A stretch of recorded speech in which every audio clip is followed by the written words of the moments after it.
Okay. Let me open all these apps. This is gonna take a long time. Okay, do that and do that. And also we want to I have to go through these just to make sure everybody's good. Good.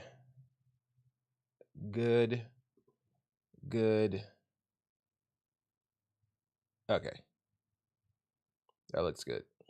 Looks good. Yeah, it looks good. Okay. And let me just do one quick lab here. Okay. All right. I have too many things running. I have to make sure everything is good. Hi, how you doing? How you be? Top to the AB. Hope everybody had a good day at work today. I don't know what that was. Okay, hope everybody had a good day at work today, or not at work, or just sitting at home chilling with me. If you are, I appreciate it. So my name is Anthony. My avatar is the open forum. It's the little avatar thingy that keeps running around and, and a lot of my images.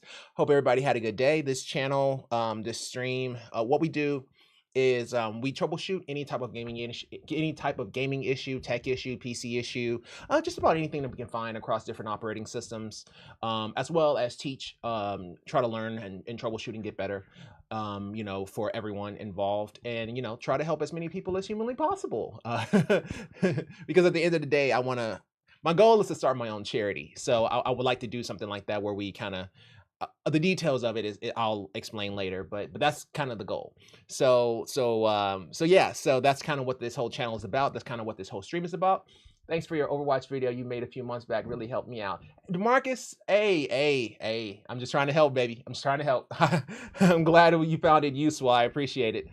And so yeah, so that's pretty much what the channel is. We help with pretty much any issue, whatever concept, whatever game. So and it's any game so it doesn't matter what game it is. I have just about all of the main games that I can switch to really quickly, but some of the Twitch games I'm still getting added and all that kind of good stuff. But essentially, we want to be able to troubleshoot any game, any technical issue that people have while they're watching somebody in Twitch, or they're on Twitch and they run into an issue and they can just jump into the tech support chat and then ask a question and things of that nature. So that's what we're trying to go for. So we're getting there. We're getting there. Have a ton of stuff. Oh my goodness. So we got a lot of topics to talk about, a lot of things that I want to discuss. Let me make sure OneNote works. It does. Okay, good. Okay, because we're going to need that later on. Alrighty, so let me make sure. Okay, it looks good. Okay. Alrighty, so let me open up the groups and we can get started. Alrighty. So yeah, as you can see here, we've made some improvements. So we got a lot of stuff going on here. So we do have Windows 10 and Windows 11 now. So now I can actually just show stuff. But yeah, let's go ahead and get started. So this is experiences with non-techies. Thought it would be fun to make a topic about all of our experiences with all the people who don't really understand all the tech. Don't make this too harsh on them. You need to help them, not yell at them. I'll go first. So my mom has a daycare, and one day I am sitting on the floor with my laptop, and one of the kids with really dirty hands comes and puts his hand on the screen. Guess he thought it was a touch screen, still haven't gotten it off, and it was 3 months ago. My grandmother is scared of getting rid of the computer because she thinks it will cut the power to her house. Yeah, I mean, I've had situations, but I kind of just laugh them all off at this point. Let me see. Let me think. Experience with non-technical people. Most of them is just kind of involves like family and stuff like that. Okay. My experiences with non-technical people really kind of stems more so on myself and not so much of them. Like, one of the bigger things that I've noticed just like over the years is that even though, and I guess we'll put it in this. So like, even though, let's say, so over the years, right, my desktops have gotten increasingly stronger, right? So I've had like the RX 580, like I still have that card somewhere around here. And then I upgraded to like a GTX 660, I believe. And then I had, different cards here and there, but every time that I upgrade, I downgrade my previous build. So my previous build goes to a family member, and then I get a new build. And so I did that for a while, and then and then I would say maybe we did that for maybe about 5-6 years. I used to do that. I was just constantly updating, and then I update everybody else's. So I have plenty of family members. So basically, everybody got a desktop, right? I'm thinking I'm doing good. I think I'm helping everybody. I think I'm just I'm happy to help out and all that kind of good stuff. Thinking everything is cool. I go down there to visit, right? After like, let's say 5 years later, because I don't go down there too often. It's a long drive. So I go down there to visit, and then I go check out like a family member's house, and lo and behold, the computer's nowhere to be found. I'm like, man, what's the computer? He's like, I don't know. You gave me a computer? I was like, yes, I gave you a computer. I gave you the last one I had. What are you talking about? He's like, I don't know where it's at.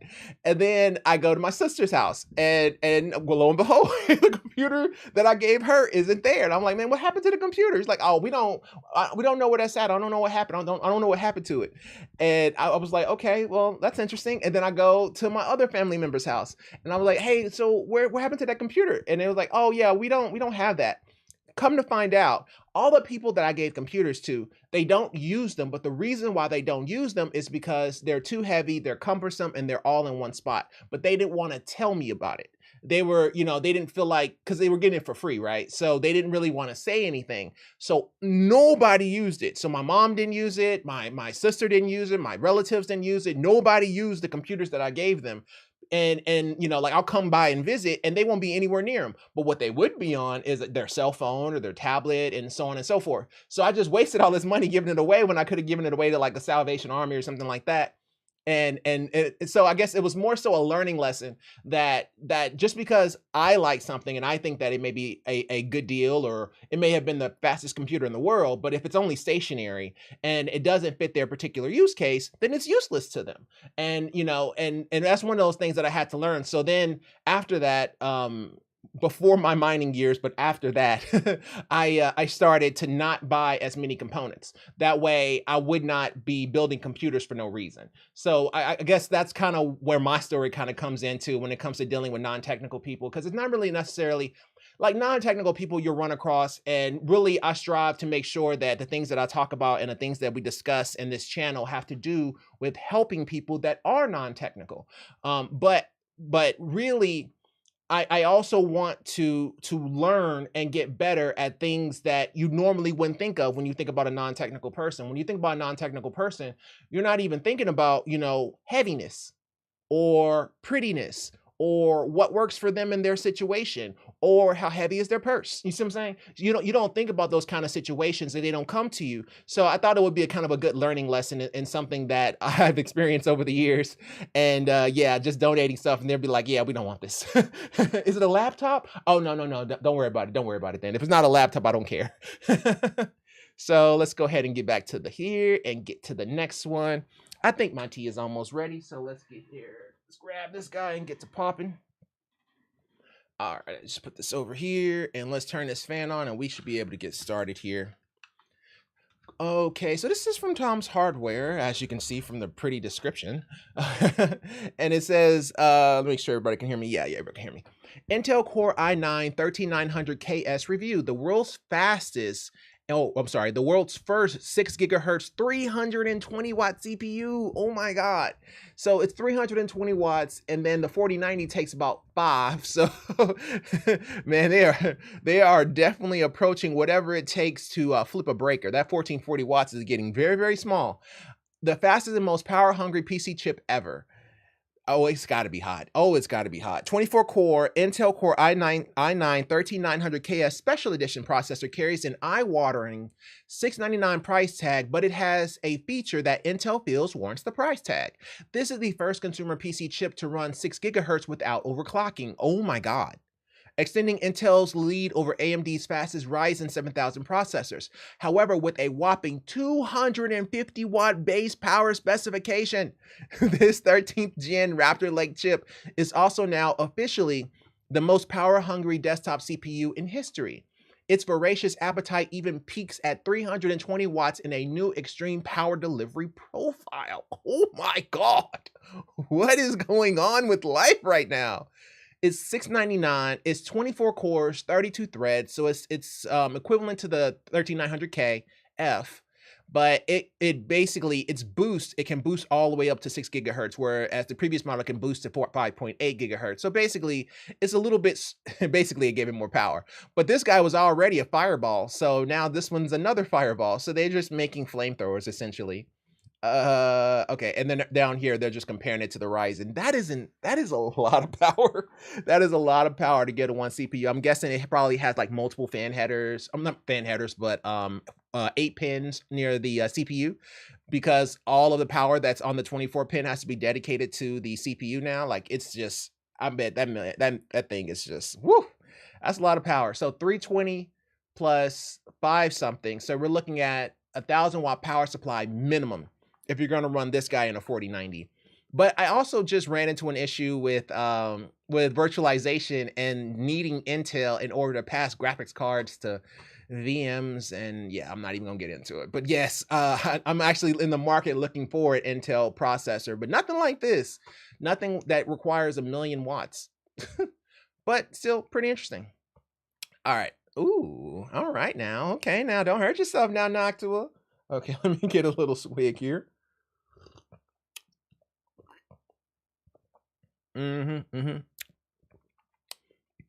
Posting just to have the first build in this thread. 5900X, Noctua NHD 15, and then he has a ProArt Creator B550. Oh, nice. A 6900 XT. Hey, that's my man. 32 gigs of RAM and a Corsair HX850 and a Lineally O11 Air Mini and a 1 terabyte NVMe. That is, wow. His 6900 XT looks super thin. That's actually a really nice build. My 6900 XT is freaking huge, and it's like in the way of everything, but that is actually a pretty sweet build. I love the Noctua fans on that. That's pretty clean. That was back when you had to go with this particular color and you didn't have any choices, but now you have choices and you can go Chromax and all that kind of stuff, but he even has the cables that match the Noctua. That's pretty slick. That's pretty slick. What would have done it really nicely is if he had wood finish on the front. But that's just me nerding out, so pay me no mind. But it's like it's an homage to that Noctua forced you into putting brown in your case when you didn't want to. Hey, this is almost like when my old build used to be. When we first started, when I first came back in December and started doing this again, this is what I used to run. I used to have basically 2 monitors, and then I had another one that was in portrait, and that would allow me to see the chat and stuff like that. So that's actually a pretty nice build too. How's this work setup? Yeah, that looks definitely like a work setup. That is for sure. Ooh, fancy. So the Razer Blade, that chassis, that laptop. This is what I really wanted to do with that laptop, but the problem is with this laptop, man, one, the heat, and it has to be there. But then the second one is that HDMI, it kind of nerfs the frame rate a little bit. So yeah, it's just I want to love the Razer Blade, but I love desktops more. So I keep getting pulling over to the dock side, even though I want to go more towards the laptop light side, but that's my life. Ooh, that's pretty clean. I like how he puts his shades in there. I've hardly touched my gaming rig since I got this set up.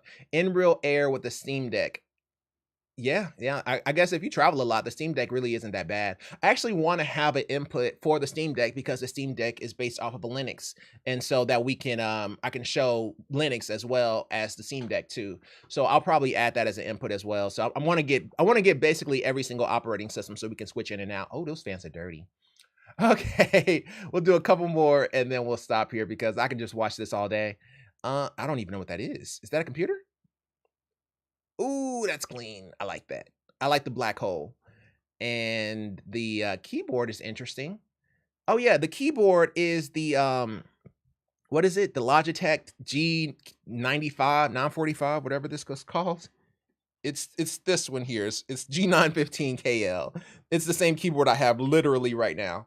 I love this keyboard. It's great. And oh, look at that keyboard. Oh man, bringing it back now. And the cell phones. Wow, I feel so old.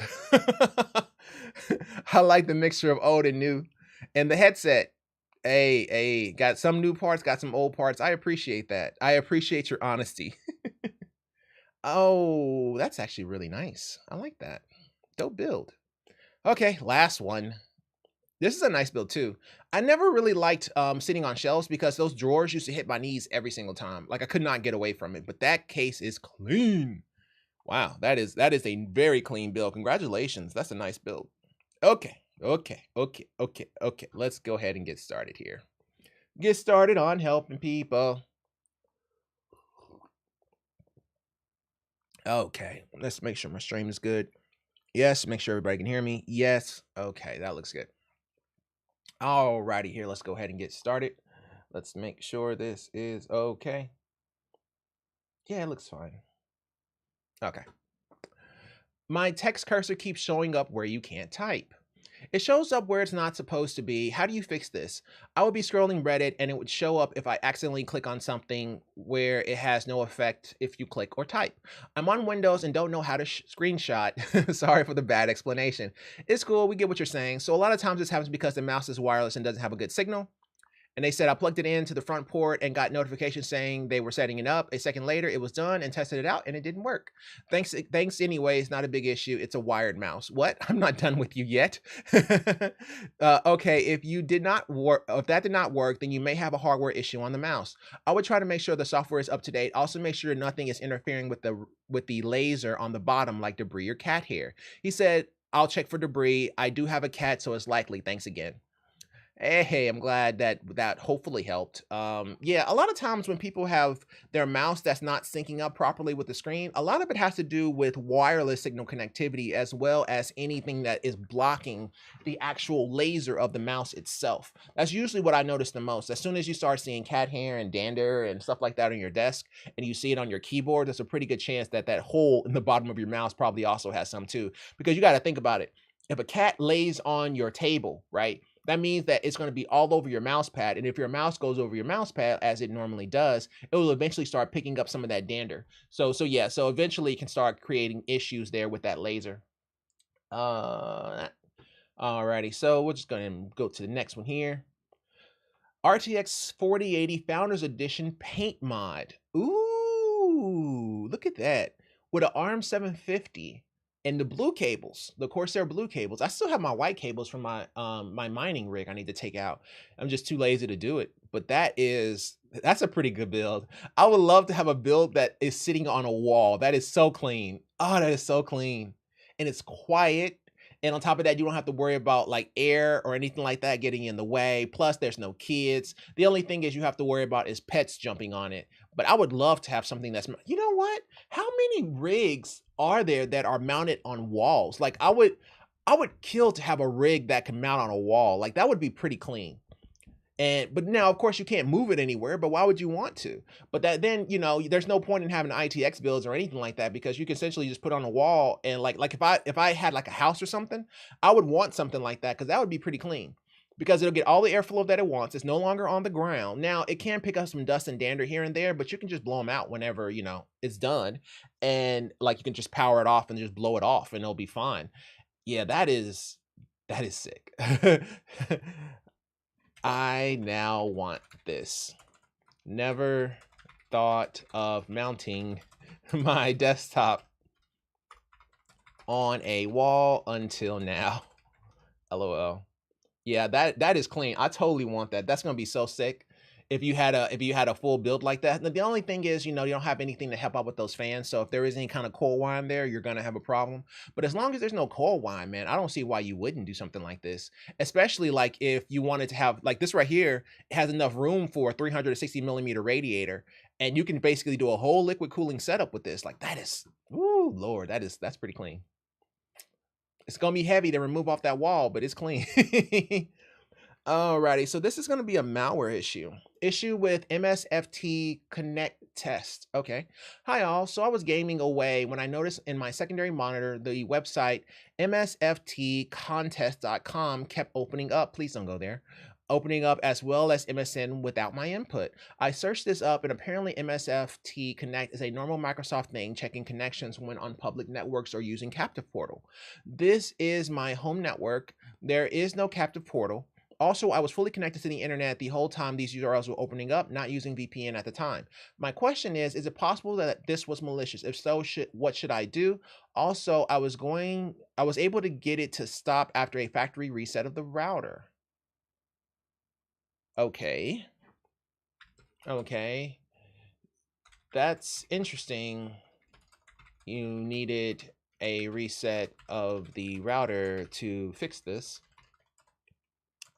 But what I would say would be to install Malwarebytes and have it scan your root directory. So, okay, captive portal. Okay, I don't know how far I want to go into this. So, Google msft connect test. When I connect to my college Wi-Fi, it shows the internet access test for the internet that is part of the package provided by Microsoft to allow the public to access Wi-Fi hotspots. And you said you reset the router and that fixed it.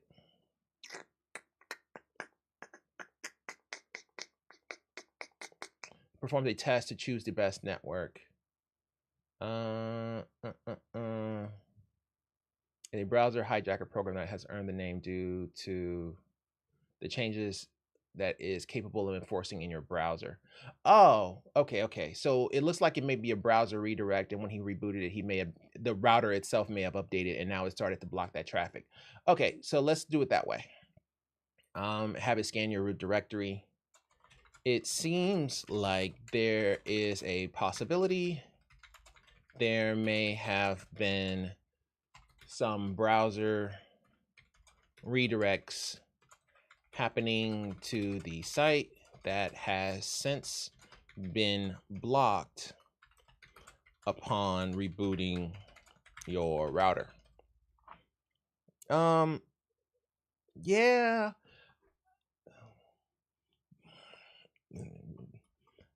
No, that's not really a thing though. Like, okay, the reason why I say it's not really a thing is because they would have to come in from the outside and access him. But he is essentially from the inside accessing them. So the firewall wouldn't block that. It would just allow that to go out. Now it may block the return, but I don't know if it would, unless it thinks that traffic as malicious. So, but they would just see the page. The page cannot be displayed. Is probably what they'll end up seeing, regardless of who sent the first packet. So yeah, with this here, it seems like there's a possibility there may have been some browser redirects happening to the site that has since been blocked upon rebooting your router. But yeah, just scan the drive and make sure everything is okay. Sure, everything is okay. That's what I would say for this, or anybody else that's having an issue similar to this, just to go ahead and run Malwarebytes and let it scan the C drive just to make sure everything is okay. It's a possibility that it could be something that has basically made changes or modifications to your browser or your DNS entries to make them go to a different location, thus triggering this whole captive portal thing.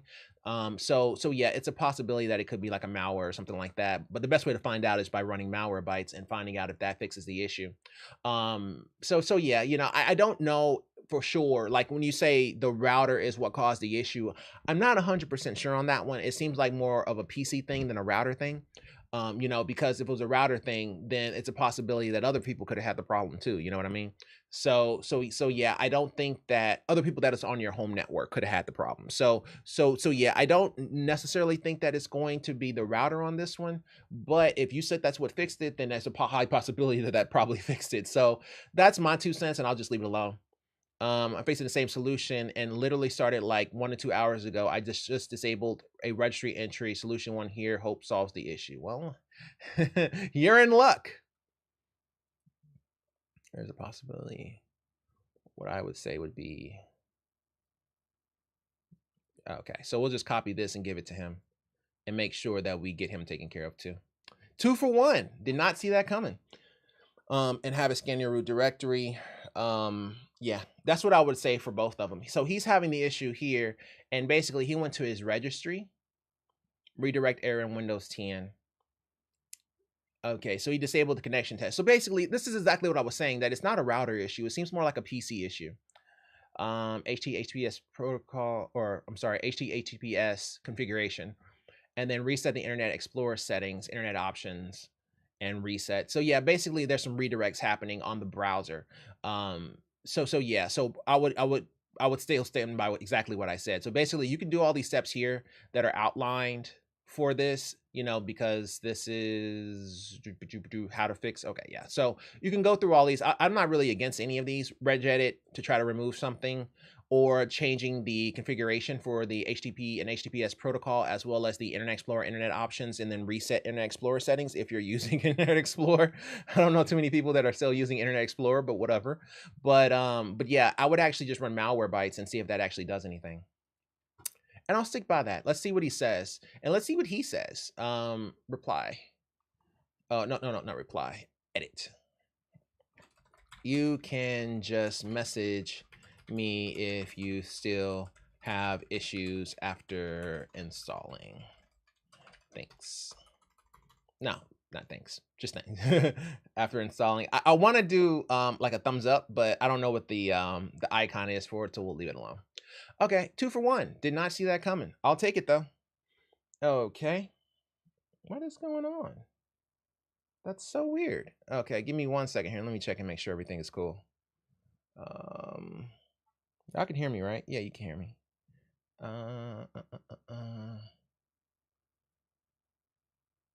Making sure everything is good. Everything looks good. Okay, give me 1 second here. I just want to mute something. Mute. And then run an edit real quick here. Just making sure everything is cool. Yeah, everything's cool. Okay, just making sure my stream wasn't tripping. It was tripping earlier, but it was only because of things that I was doing. It wasn't because of anything else. But you guys should still be able to hear me. I don't think I have anything that's stopping it. It should be good. I didn't make any changes to anything, but let me make sure everything is cool. Yeah, no, everything's cool. All right, so we'll move on. Okay, so let's go ahead and go to the next person here. Let's minimize. Okay, so let's close that out. And cool. 1 liter Dell Optiplex Micro Goodwill Find ×2. Somebody was selling this at Goodwill, and it has USB 3. Man, look, every time I see like Dell parts or any parts that have USB 3, like we used to have like this basically a depot where people would throw away all their old gear, and if I would like go through and look to see if it was USB 3, and if it was, I'd keep it even though I had no idea what I'd do with it. Yeah, as soon as you look on the back of it and you start seeing those USB 3 ports, it's like, okay, yeah, this may have some nice stuff in it. So if you look at this guy here, it looks like it has room for SSD drive. It had some RAM, some SODIMM, and it already had his Wi-Fi already set up and installed. So man, this is a nice little build here. Oh, it also has an NVMe. Oh, snap, he has an NVMe slot.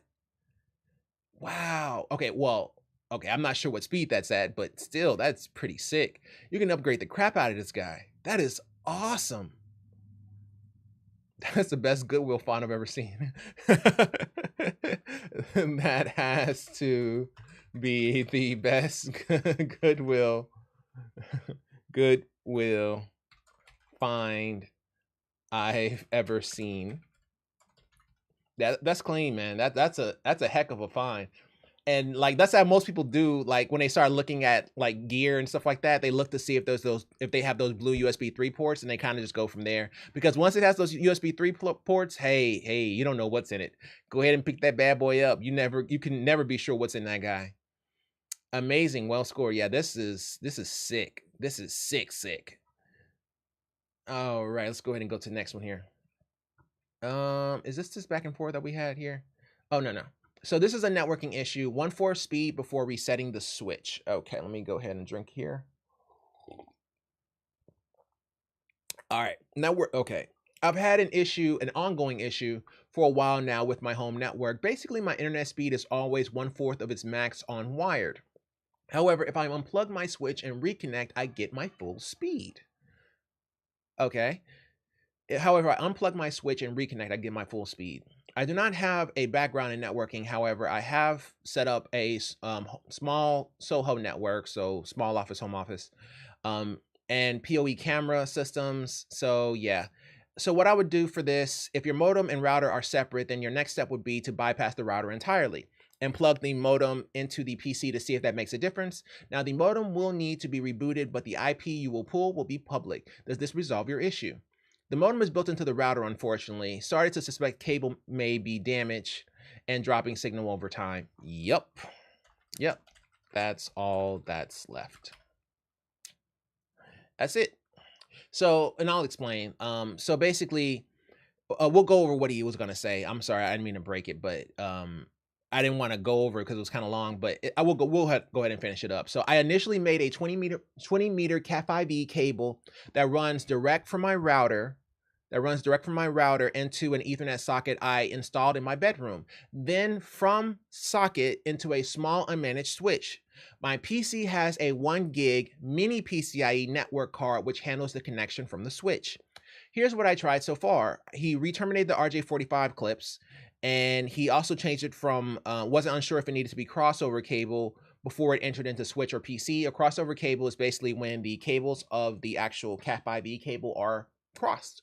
And basically you do that when you have like devices. So like from router to router or switch to switch and stuff like that. But it's not really needed anymore, because nowadays all devices pretty much have the ability to unlink those and put them in the right location if they are in a crossover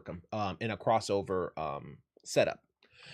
Currently using wiring B on both ends, tested cables with a network tester. I know the switch is good and the issue persists even without the switch in the network. Does anyone have any more experience, have any suggestions for what this could be the cause? Apologies if this is not enough for information to diagnose. So let me explain it just to make it a little bit easier when we talk about this here. So let me move this out the way.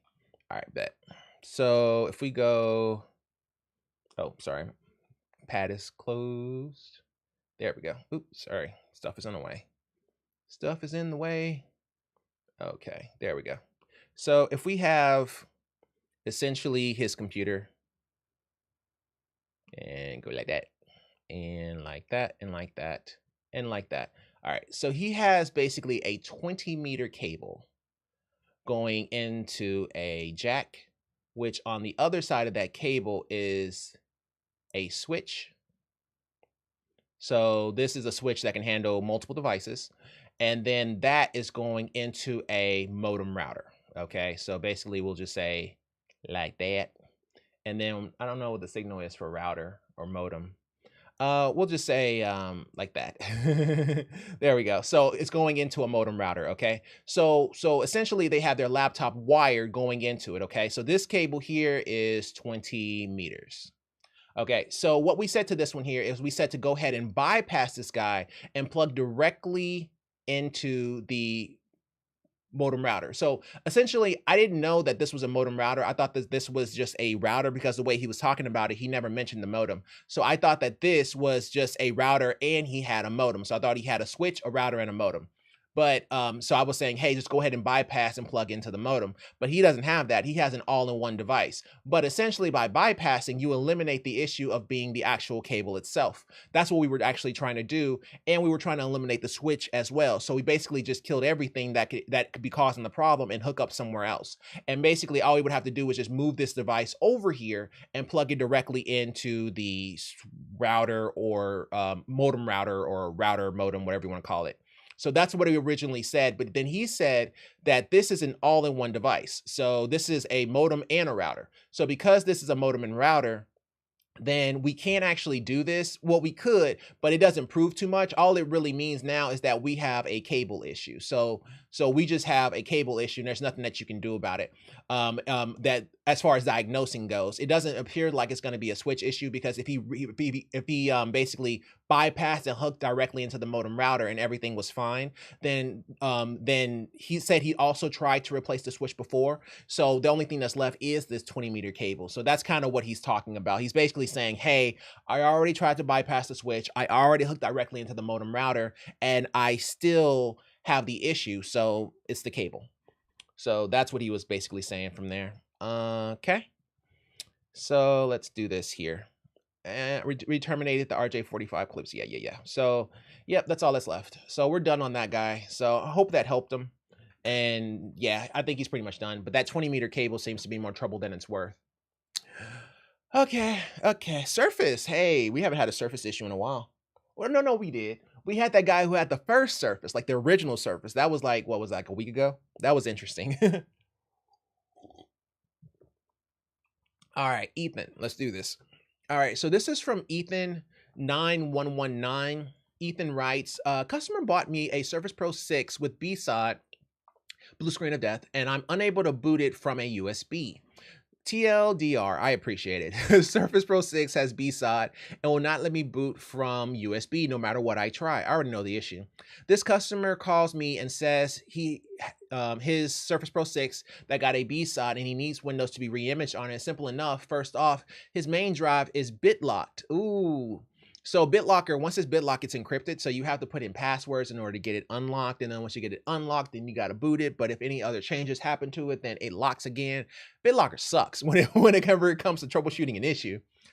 His main drive is BitLocked. So that's something I have to deal with every time I want to try anything. Exactly. So I get the correct version of Windows and create a bootable USB drive for the Surface. Oh, I'm sorry. My whole mouse cursor's in the way. When I go to boot it from the USB, it makes me enter the BitLocker code, then asks menu language, my keyboard layout, then seems like it's about to go. And then I get an error stating, there was a problem resetting your PC. No changes are being made. No matter what different troubleshooting method I try, I get this error on something very similar to it. Every single time, I'm genuinely unable to make any progress with this and was wondering if any of you had a possible solution for this. I've also tried sfscan and it gives me some error, and I've tried check this and it tells me that the C drive is read only or something like that. I honestly believe if I could do an sfscan, it may fix this issue, but it will not let me. If anyone has any suggestions, please let me know. Sure. So the surfaces, the surface I don't know what the plural of surface is. You saw what I did there? I don't know what the plural of surface is. So see what I'm saying? Surfaces. Okay. I'm just gonna pat myself on the back on that one. That was pretty good. So sure, for the surfaces, and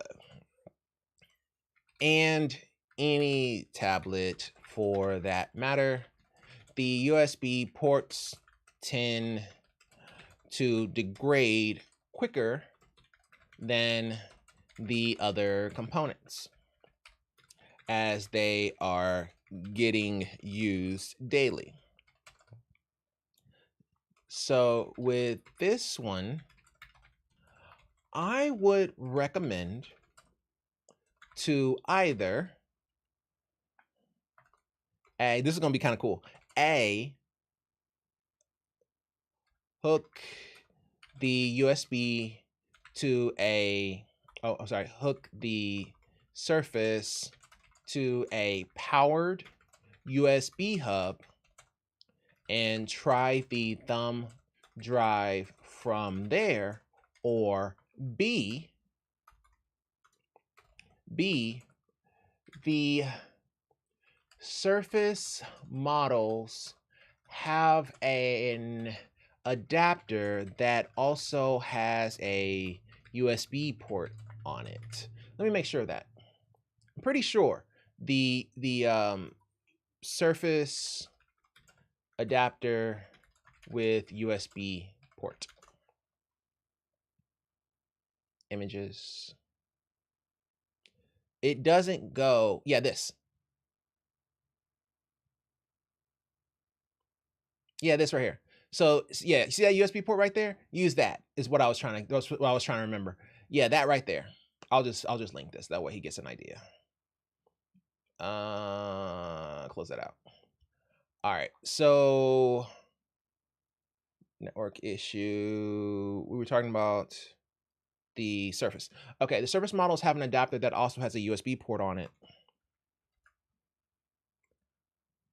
I would say to try this instead and try to plug your USB thumb drive into this guy instead. Okay. So I'm gonna stick with this because I'm sure other people probably said something similar or said something different. Secure boot, Linux live boot USB. I don't know, a Surface Pro are a freaking pain in the butt to service. So, but I've had several Surfaces. Surface I. So sure, so the Surfaces and any tablet for that matter that have USB ports tend to degrade quicker than the other components as they get used daily. So with this one, I would recommend to either hook Surface to a powered USB hub and try the thumb drive from there, or the Surface models have an adapter that also has a USB port on it. I would say to try try to plug your USB thumb drive into this guy instead. And then I gave him the link for it. So yeah, that's what I would recommend for this. This guy here is pretty sweet, because you can do that on the Surface, and that will fix a lot of your issues, because a lot of times when people bring you in Surfaces, a lot of times those USB ports are pretty much shot. You run into that a lot. USB-C, it doesn't matter. They all get shot pretty easily, because USB-C, people kind of scratch it while they're trying to put it into the actual slot, which can be a problem. And then with USB, people bend the wires, so that kills it as well. So they both die easily. I guess is the best way to say it. But yeah, that's what I would do for that. All right, let's go ahead and go to our next one here. Okay, that's pretty good. Oh, our color guy. So so this guy here, basically, he wants his memory to have color on it. So his RGBs on his memory, whenever he reboots his PC, it comes back up and there's no color. We went back and forth, and we end up discovering, well, his issue, it really can only be motherboard or memory, but he's tried plugging his memory into each individual slot with one stick by itself. And whenever he got to the third slot, it didn't matter what he did, that memory stick wasn't seen at all. So he basically has a bad DIMM slot on his motherboard. We also tried to update the BIOS on the motherboard. That didn't do anything. So with this one here, you know, it appears that he just has a bad DIMM slot and a shorted motherboard. And that's pretty much what I said to him last time we spoke.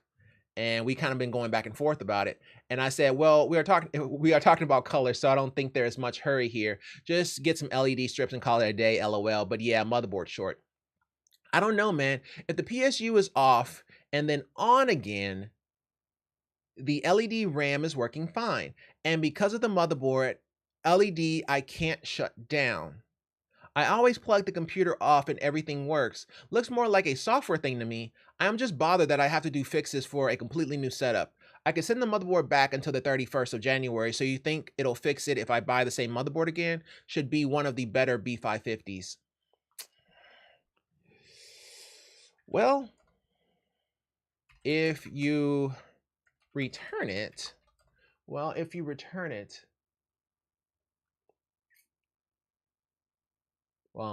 okay. Well, yes to returning it.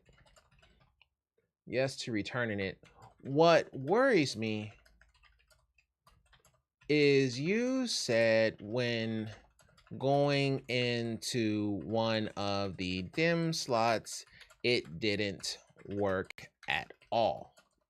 That seems more like a faulty motherboard to me, but not something that would be spread across all motherboards of that model. So yeah, you can buy the same one, but to end this forever, just buy a comparable model and call it a day. Unless the colors don't match, then go with what you had. LOL. There we go. I still say it's a motherboard, bro. I don't even care what you say at this point. Because it's only a couple things it can be. You can't really call it the power supply. And I think you already tried to replace the power supply, didn't you? Because I had to turn down the power supply every time, blah blah blah. I have switched off my PSU into my motherboard LEDs. Yeah, it's a possibility it could be a short on the power supply, but it doesn't manifest itself like that. If it was a short on the power supply, why would it affect the RAM? The RAM needs the least amount of power of everything as far as the LEDs are concerned. You know, if it was a power issue or a power supply issue, your computer would just straight up cut off. Like, you'd have bigger problems than the LEDs not coming on when you reboot. That would be the least of your problems if it was the actual power supply. That's why I feel like you may just have a short on the motherboard. So it may be something that's actually just getting shorted and the motherboard is actually fine. And once you remove the screws, you may find a screw that's kind of shorting out a pin or a stripe on the motherboard. But yeah, that's what it kind of sounds like. It just sounds like the motherboard itself is being a little bit shorted here. But, you know, disarm it, well, just return it and get something similar. Or if you don't want to get something similar because the colors don't match, because it seems like you are a colorist, then go ahead and get the same model. That's what I would say for this one. So yeah, it just kind of depends on the situation here. Alrighty, so let's go ahead and go to the next one here. Search bar no longer works on Windows 11. Limited results. Oh, you know what? Let me get rid of this real quick here. Oh, out the way. We may have to use this again, so let me just go ahead and remove all this real quick. Oh my God, come on. You know what? Forget it. You don't wanna be erased. I don't want to erase you. Okay. All right. There we go. Okay. Move out the way. Okay. The pen is on the tablet, therefore it takes my mouse. Okay. I noticed out of the blue lately, my search bar no longer works correctly. For instance, if I type calculator, it will find nothing. It will not find anything. If I type stain, nothing. I tried repairing the search database, and this did not work. I also tried having it index the entire PC, and the results are still the same. Any other suggestions? Yes. What kind of drive is your root directory on? You can try to defragment if it's a hard drive.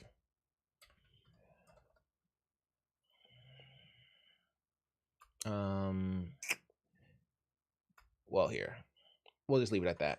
Yes, what kind of drive is on your root? What kind of drive is your root directory on? Also, how much RAM are you currently utilizing? He said, I noticed that my search bar no longer works correctly. For instance, if I type calculator, it will not find anything. Also, when you say it will not find anything, does it follow what you are typing? For example, if you type the letter C, does it then go to apps that have that letter?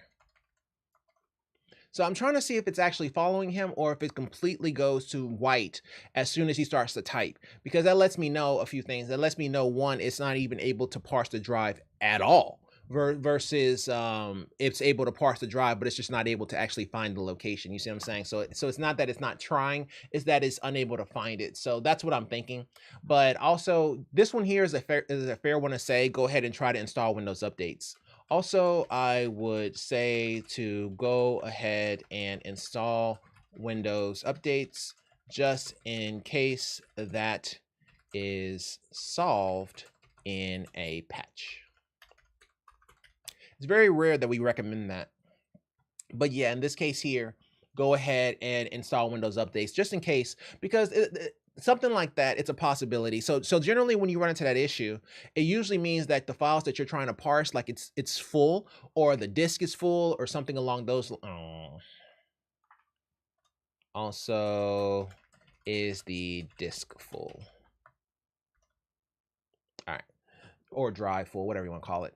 So yeah, so if they do have NVMe or something like that, then we'll work it. But if the disk is full, that can do it as well. But yeah, if it's having some issues kind of parsing it, generally it means that you have a lot of big files, or you your drive is almost full, or you just have an issue with something that may be patched in a particular Windows update.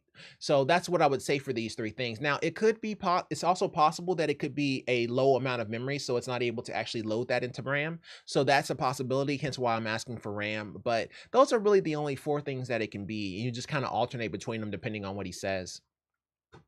So MG Pythagoras. Okay, like Pythagorean theorem. Okay, MG Pythagoras. Got it. Hope that helps, bro. Keep us posted. Ooh, a 49. Okay, well, 4090 can only fit in like 3 cases. 13900 and an A4H2O. I do like the wood, but I'd hate the cooling. even though there's a decent amount of cooling on it, so it's probably okay. But I think that only people who make these kind of builds are the people who have Founders Edition. So that's like 6 people. So it's a very very small percentage. It's amazing how many found FE cards I see here, but in reality, they are nowhere to be found. LOL. Yeah, I've never seen a Founders Edition card, not even once. Every time I've looked to go find one, they've always been gone. Best Buy or Micro Center or anything. I've never personally seen a Founders Edition card. There was one of these kind of situations where Best Buy got some Founders Edition cards in, but I never actually got a chance to see them. They were gone before I got there. So as far as I'm concerned, Founders Edition cards are a myth. I have yet to see one. I have yet to order one. I have yet to actually get in line for one. The only way I've seen them come out is on like eBay, and I just assume that's a YouTuber's card because there's no way a regular customer without botting software is able to get one. All keyboards on my computer keep malfunctioning. I have Windows 11 and all functioning keyboards tested on another PC I connect to the PC have the FKN and control keys disabled. Only spam random keys fixes the issue for like 10 minutes. And then the problem comes back. The problem gets fixed only when spamming random keys and one of the malfunctioning ones. I hard reset the PC, but the problem is it still keeps coming back. Okay, well, when this happens, when you plug it into a different port, particularly one in the front of the case, is your keyboard wired or wireless? Be sure to install the most up-to-date drivers for your keyboard and see if that helps. The keyboard is wired. I tried switching ports and also downloaded the latest drivers. The problem persists. Thank you anyway. Okay. What did everybody else say? Yeah, up to date, blah, blah, blah. First, test out the different USB ports, troubleshoot advanced command prompt, shift F10 to summon, blah, blah, blah. Recover. Wow. Okay. Always check firmware if you can. First comment on here is a great step as well. First comment. Do you have up-to-date chipset drivers? Have you tried removing your USB root hubs from the device manager and force rebooting to see if that repopulated the hub? Oh, that's a good idea. So basically the USB root hub from device manager. I can probably show it to you. So let's go to Windows 10 and 10. There we go. So in control panel, system and security. I thought maybe I did the other one. Oh, I'm sorry, I didn't mean to do that. I meant to do taskbar settings. Oh god, no, that's not it. Display settings, there we go. Change the size of the text, advanced scaling. Let's go 200. Oh, I'm not signing out. I'll just switch to 11, forget it. I'll switch to 11, that's just too much work. That's not 11, that's 10. All right, there we go. Okay, so 11, let's do this. So if we come here and we go to control panel and we go to system and security, I mean, this one's just as bad. And this one's already been increased. You can tell by the text size, but it still does the exact same thing, but whatever. But you can go from device manager from here, which is device manager. So from here, you can actually click on the USB devices right here, and then the root hub. He's saying to uninstall this right here and then reinstall it and see if that actually makes any changes. You can also check and see if the power management, which is right here, if anybody can see that, if the power management, I'll try to make this a little bit easier to see. If the power management is set to allow the computer to turn off the device to save power, you want to make sure that is turned off. So that's also a possibility. So let's go ahead and jump back to this guy here. So with this guy, he said, have you tried removing your USB root hub from the device manager and force rebooting? Is this behavior identical across all USB devices on your machine? Okay. What do you have any wireless keyboards? Oh, no, he actually, let me just go to what we were talking about, our conversation. Okay, do you have any wireless keyboards perchance? So it doesn't matter which keyboard he uses. It doesn't matter which port he uses. He's already updated the drivers and he still has the problem. Okay, so that means that his issue is going to be something with the operating system. Now I see why the other guy said to go ahead and try a reset. But yeah, it's a possibility that something with the operating system is causing his problem. Oh, I have a good idea. Okay. Do you have any wireless keyboards per chance? But what I would say would be to try to what version of Windows is he on? Oh, he's on Windows 11. All right, so back to our Windows 11 screen here. What I'm about to tell him is to go to his settings and advanced. Advanced. Is advanced system settings? Yeah, it's advanced system settings. So startup and recovery settings, default operating system, restart, system memory dump. No. It's not that. Wow, that is really hard to see. Hardware, device manager, advanced. Yeah, startup and recovery from advanced. So essentially you want to go into from Windows 11, it does give you the option to essentially performance settings. No, that's not it. Settings, data execution. No, that's not it. Okay, cool. Let's go back. All right, so it does give you the option to basically make it boot into safe mode, which is what I was going to say for this one here, and see if safe mode gives you the same problem. But you can actually set it to boot into safe mode from the Windows screen in Windows 11. But I'll just tell them to do it the normal way because I can barely see it, so we'll just skip it. Okay, do you have any wireless keyboards per chance? But what I would say with what I would say we could, but what you can try would be to reboot the PC and try to get into safe mode by pressing F8 or F12. Then while in safe mode, see if the keyboards work. If they do, then we have an operating system issue. Yeah, safe mode. That's a good idea. So yeah, with this one here, so he rebooted. He still has the issue. He's tried multiple keyboards, he still has the issue. He's tried multiple ports, he still has the issue. And he's tried to update the software and he still has the issue. So if that's the case here and his keyboard buttons are still stuck on FKN and control, then basically it's almost like sticky, but sticky would be shift. So so that wouldn't be the case here, but he's already tried a few different things here and he's already tried different ports. And if he tries the whole reset the USB root hub, and if that doesn't work, then yeah, we're going to be looking at going into safe mode to see if that actually resolves his issue. If safe mode fixes his issue, then we just know there's something with the operating system and we need to figure it out. Then that means that the person here who was talking about recovery is 100% correct. And command prompt press shift, I tend to summon it. Don't do anything problematic. You can also recovery. Oh, then boot to the recovery prompt. Start settings, reboot, recovery, advanced startup, then restart now to boot recovery environment. Oh yeah, that's exactly where we were. Advanced. Yeah, I just couldn't see it. Okay, cool. Yeah, that's where we were. That's what I was looking for. Is this right here to reboot into Windows recovery? Don't actually do anything other than problematic. See if they work or not. Yeah.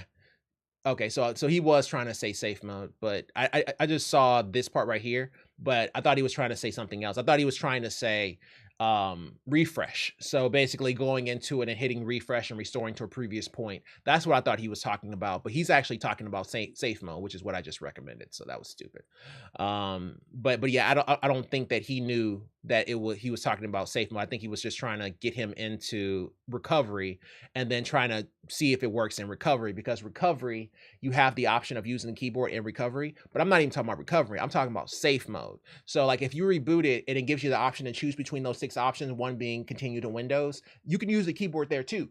So he's trying to say, go there and see if you can actually press buttons because that has a command prompt while in the recovery screen. What I'm saying is go to safe mode, and in safe mode, go ahead and see if it's there. So let's see what he gets from there and see what he gets. Both options are good. So Sakaido, try them both. Let us know what happens. Okay, let's go ahead and go to the next one here. Queen Wellington. Okay, cool. So Queen Wellington writes, connecting HDMI to old school TV. Oh, we love HDMI issues. Hey there, this is a bit strange and perhaps impractical. We love impractical issues, but I am on a mission. I bought an old school TV that only has one input, which is an analog antenna, female RG6. I am looking for a way to connect HDMI cords to the TV. Okay, is there a way to go digital to analog? It is, but it's expensive. Thanks for taking time to read this. I thought about an old school TV that only has one input, which is analog antenna, female RG6. What's female RG6? I just want to make sure he's not talking about component. No. Coax. Oh, just say coaxial. Okay, so basically it's a coaxial. It's a female coaxial. So basically, like it's like an old school television, like a television before it had HDMI ports and components and all that. I am looking for a way to connect HDMI cords to the TV. Is there a way to go digital to analog? Thanks for taking time to read this. Well, no. Well, that cable is called coaxial or coax. That is a signal that would run from your cable provider, but this cannot provide HDMI as an input. You would need to have the red, white, and yellow ports or component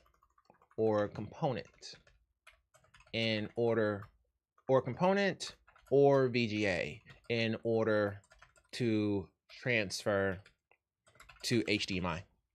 Fun fact, my mother has a TV like this, and she used to, and basically on the back of it, so basically on the back of it, there was a it was only components, and I think she may have had red, white, and yellow on the back. So she may have had the analog, the old school one that you used for like VCRs, but it was a gigantic TV, so it was like perfectly square, and she had it in this like cabinet, and the cabinet itself was also square. So like there's no TV you can replace it with because the whole thing is square. So it's like a perfect square. Like literally, it can only fit this 32-inch television, and so but I wanted to change everybody over to Fire Sticks, because with Fire Sticks you can have all of the apps that you wanted, and just paying for that one Fire Stick and then giving everybody else Fire Sticks seemed to be a better option. So well, especially for her, because I didn't want her to be tied down to one location, so I wanted to have just Fire Sticks throughout her house, and she wanted it in her living room. So but the Fire Stick is only HDMI. So I ended up buying on Amazon this kit that will convert component to HDMI. It was like $80. It was way more than the actual Fire Stick itself, but I ended up buying that kit, and then came to find out she replaced the television. I was so mad. By the time I got there, she had already replaced it. I had bought it like 2 or 3 weeks before, so I couldn't even return it back. So yeah, I was just hot. So now in my trunk is a component to HDMI, and I have yet to use it. So yeah, you can use or find a component to HDMI. It's very difficult and it's very expensive, but you can find them. But this person here, you don't stand a shot, because what you have is coax. Yeah, but they are, look for HDMI to coax. I don't know if you can do that, bro. I don't know if you can do that. I don't know if you can do that. HDMI to coax. Holy crap. Huh. I never knew that. Wow, that is insane that you can do that. I never thought of that. Huh. Wow. I never knew that you can do that. Okay. Well, we learn something new every day. Okay. For 1080p, 1080i camera home theater monitor. I don't know if this would actually show something because what channel would you need to be on? Like 3? So, can you also see the channel? I've never tried these, yo. Okay, that's not gonna work. That's Ethernet. So coax to HDMI. Okay, maybe you can do it. HDMI to coaxial. I've never seen anyone do it, but this man has a whole YouTube video on it. So Phone obviously, this is the fastest obviously phone this charger on is the true. market. If There's somebody a made a whole 90% video, this is actually a chance great your idea, especially if phone you already is have already coax all infected. over the house. What is he showing me? System. Okay. It'll work for that. So this device is my main HDMI RF modulator, perfect for full HD. So basically, how to convert HDMI to coax cable. So using an RF modulator. Okay. That's a thing. So okay. Sure. I guess it won't be easy, but we can go ahead and link this video and see if it helps them. But I've never done it, so I could be wrong though. Let me figure out which one it was. Keyboard, yeah. Okay, well let's edit this.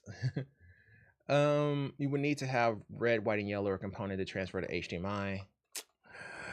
Edit. Just saw a picture of something that allowed you to run HDMI to coax. I have not tried this before, but there is a chance this could work. Here is the video I saw. Yeah, I mean, we can point them in the right direction. I've personally never done this before.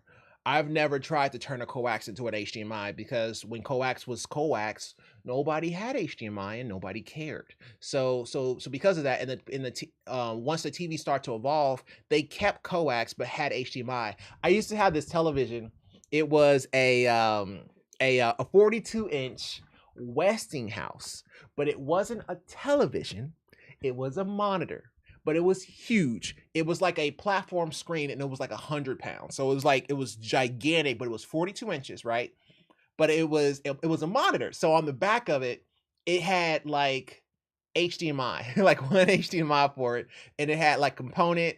It had the red, white, and yellow, and that's it. It did not have coax. So at the time when I had it, I couldn't hook it up to my cable provider. That's back when analog was running, and everybody had analog TV. So because of that, that's just straight up to the coax. Once it went digital though, and everybody had the analog to digital converter, and everybody had we call them DTAs, which are basically, I'll show you instead of actually saying it. So DTA, Google DTA cable box. Yeah, these guys. So we called them DTAs, but what they essentially did was they helped with the decryption of the digital channels. So image. I wish you can turn these around so people can see the back of them. Yeah, here we go. So DTA. So basically, you had these right here, and this probably will solve her issue. Will it? No, it won't. Because why? Why won't that work? She was trying to make an HDMI signal to her. HDMI for what? Okay, so one, that is HDMI out to something. Will this work for her? Okay, but in my point, what I was actually saying is we used to use these right here, and that solved my issue because basically I would have cable in going into this guy, nothing going to the TV, but then I had an HDMI port going into the Westinghouse that allowed it to pick up pictures. So that's what I was trying to get at. But that's a possibility this could work.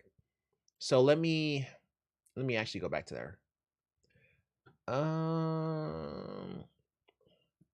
We'll say it like this. Also,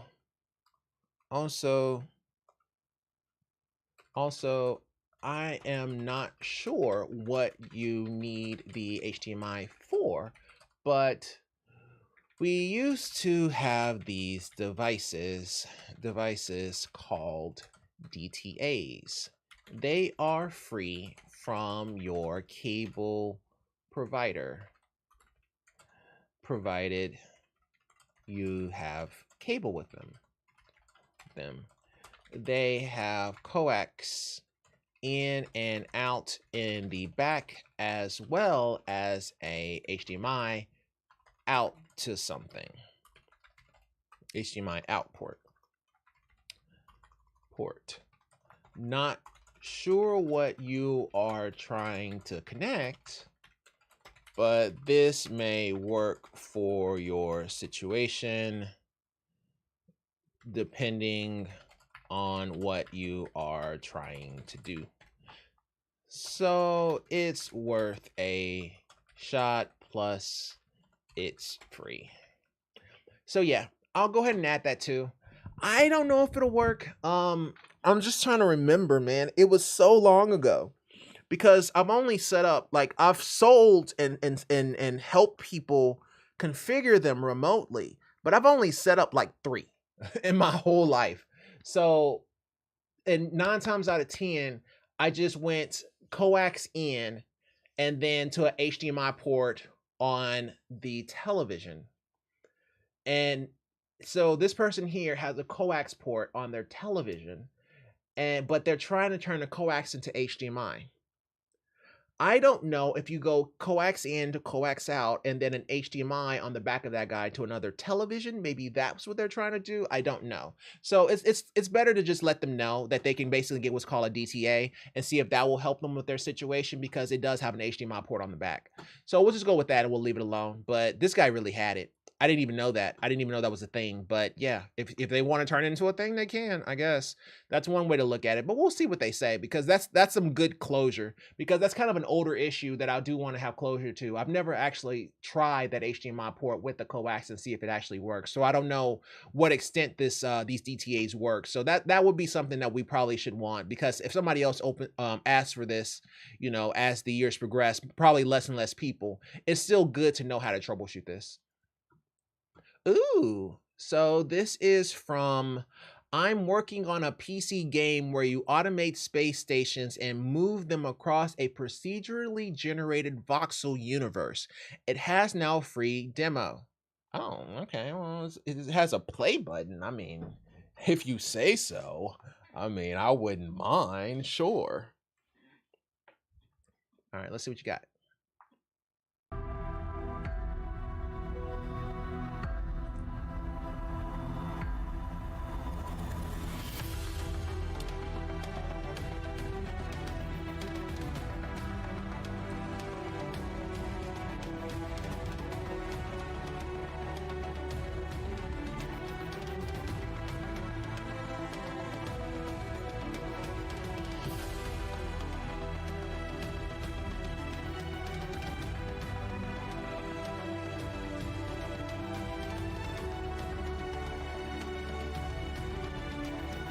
The Sims in space. That's exactly what I was thinking about.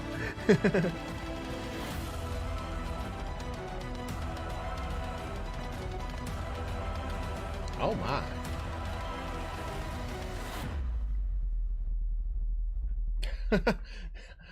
My guy went in. Wow. Talk about giving it your all. That was quite the experience. Congrats on the game, bro. That's interesting. That is basically what is it? The Sims in space with people to fight. So I guess maybe Minecraft in space, but I think Minecraft can go to space. So yeah, I don't know what Minecraft is doing nowadays, but that's what I think of when I see that. Except it's actually has pretty good graphics too. So yay. Congratulations to him, man. That seems pretty sweet. PC Astro Colony out now. All right, cool. Well, that's so in case anybody wants to try that game out. Alrighty, group 2 done. Yeah. Man, we didn't try a bunch of different stuff. Why is Windows 11 just so ugly? Maybe we can make that well, we can't really change the okay. So we may have to do a few things to change the resolution so that it looks prettier. So like when I switch off to this, well, everybody could see that. I guess it was just kind of hard. I was the only person that really couldn't see it, but I tried to make it bigger before I actually started the video, but we'll see what happens. We may not be able to get it much bigger than that, but whatever. I'll live. Cool. So, ooh, we got new issues. Okay, so a lot of Lenovo stuff over here. Okay, cool. So group 3. This is from Archnatron. Okay, so this is a person was talking about a track point Bluetooth keyboard. The slightest amount of pressure on the K key triggers the world. So then he says K K K K K K K when resting your finger on the K key. I said, nope, not missing anything. If you get the KKKKK wired as well as Bluetooth, then most likely you have a malfunctioning button. You can try to update the software to see if that helps as well. Thanks for the insight. I figured as much. Let me see. That didn't really make a whole lot of sense. Let me go ahead and make that bigger. See if anyone has anything to do before I initiate an exchange. I figure maybe there's something I'm missing. All keys seem to work fine with the exception of the K key. The slightest amount of pressure triggers the key.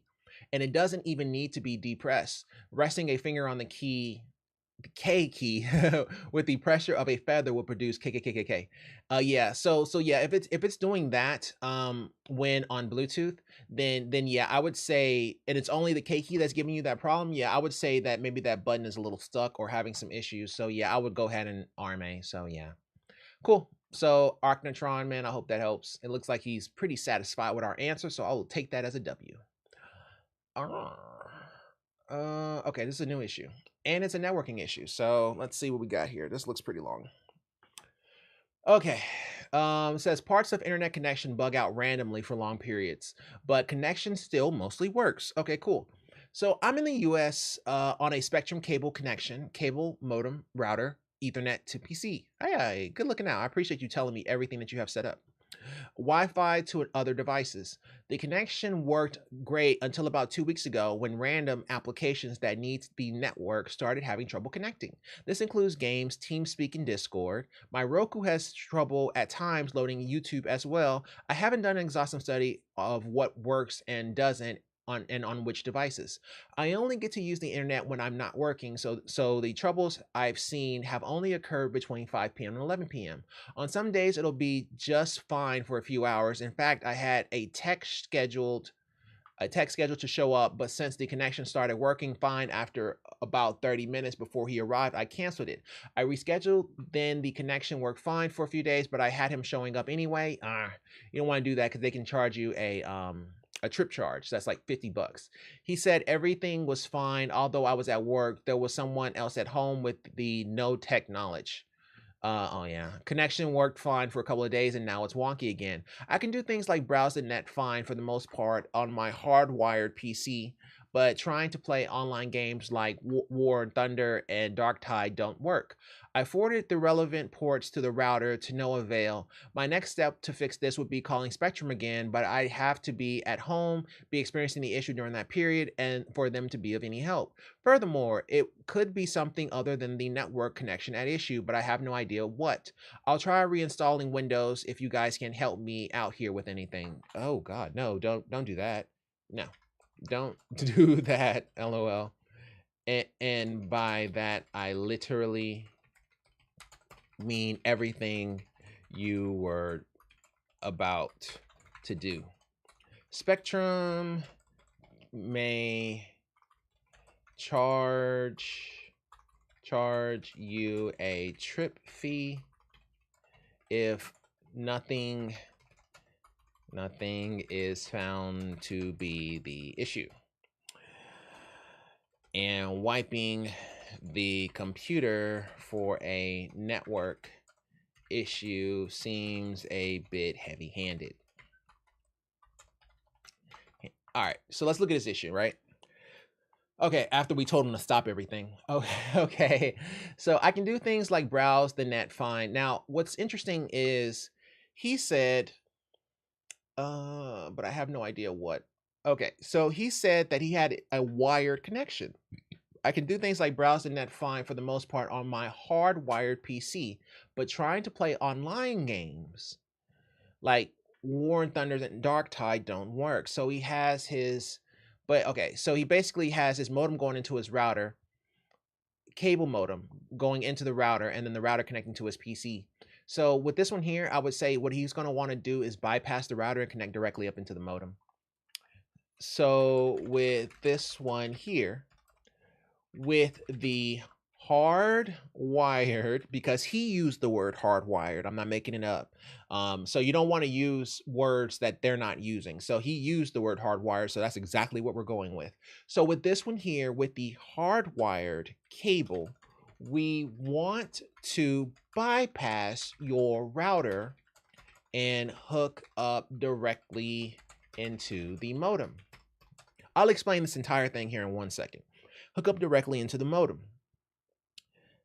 Also, reboot the modem so it will acquire a new IP address. Okay. See if this resolves your issue. Okay. I'll explain all of this, everything that I said here. Okay, so here's the situation, okay? Should I draw this? Nah, I can just explain it. So with this one here, with the hardwired cable, we want to bypass your router and hook up directly to the modem.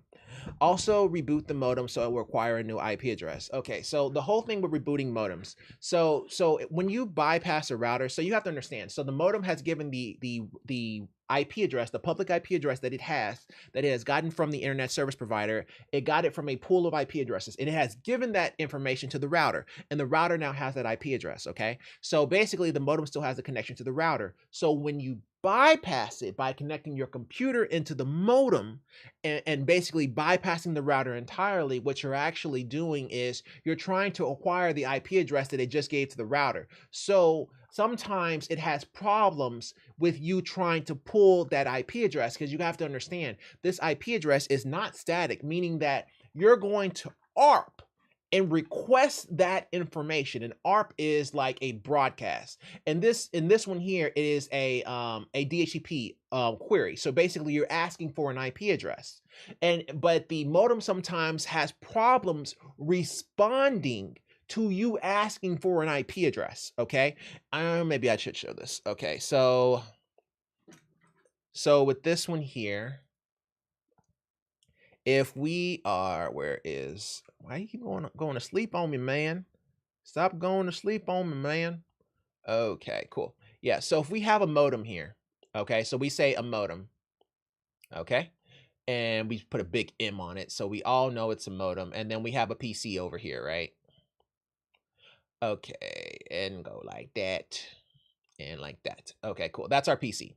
So if this guy here is going to send what's called a DHCP offer. So it's basically going to send a discovery to this guy here because they're hooked up directly, right? So there is a line going to them. So this is I can't spell the word offer with this. Maybe I can. Offer. Okay, so basically it's going to query and it's going to ask for an offer. So basically it's querying, trying to get an IP address, right? So it's trying to get the IP address that the modem originally had to the router, which was over here. And we'll say this is going to be your router. So it basically gave that IP over here to the actual router itself. So it has a problem trying to give that then to this guy here who wants it because it still thinks that it has given it to the router. So when this happens, it can basically not give you that IP address, hence why you have to reboot. So that's what happens with that particular situation. So if we go back to this, and so now we talked about the whole part of the reboot, and then we're talking about bypassing the router entirely and hook directly up, which is something that we've said several times before. But the reason why we're trying to bypass it is because we have to understand what happened. So you call a tech out, okay? So, and I'll explain this, right? So when you call a tech out, and it can be any internet service provider, it doesn't really matter. They're only responsible from the tap to your home. That's it. Okay. So if the tap from your home is okay, as well as they're responsible for the equipment in the home. So like if you have it rented out from them, they're also responsible for that. But if you own the equipment outright, they're not even responsible for that. So they're only responsible for the tap to the house. So when you call them out, all they're going to do is bypass your entire environment, hook up directly to the outlet that you currently have, and see if the signal is good. So if we assume that what the cable provider said was correct, that he checked the signal and everything was fine, okay, then that would mean he only proved that the signal to the house was good. Okay, so because he only proved that, then there's a high probability that the issue that you're currently experiencing is a network connectivity issue between the router or the cable or something along those lines. So that's why we're just doing the bypass. Now, if we bypass it and he still has the problem, then he can call the actual tech support people to have them come out and all that kind of stuff. And then they won't charge you unless the issue turns out to be the modem and you own the modem. But that's a totally different ballgame. But 9 times out of 10 at that point, then you can call them out. But I guarantee you for this issue, 9 times out of 10, as soon as he bypasses that router and those cables, it's going to fix his issue. Because the provider, the internet service provider already told you that it wasn't them. Generally, a tech, if he comes out, he's going to at least try the signal at the tap. He's going to at least try it. So if we assume that he is correct, okay, then all that's left is him. He just doesn't realize that it's him because he has it going into the router right now. So that's why you would want to bypass it. And then that's also why you would want to reboot the modem, because whenever you try to get that IP address from the modem, it may not even respond to that offer. It may just be like, I don't know who you are. So, oh, I'm sorry. It's not offer. It's actually, I said offer. Offer is what it sends back. The actual packet is called a discovery packet. It just came to my mind. Let me fix that real quick. This is come on. There we go. This is actually called a discovery packet. DISCOV. This is really hard to write. I'm gonna switch it to a iPad. It's called a discovery packet. The packet that it sends back is called an offer, though.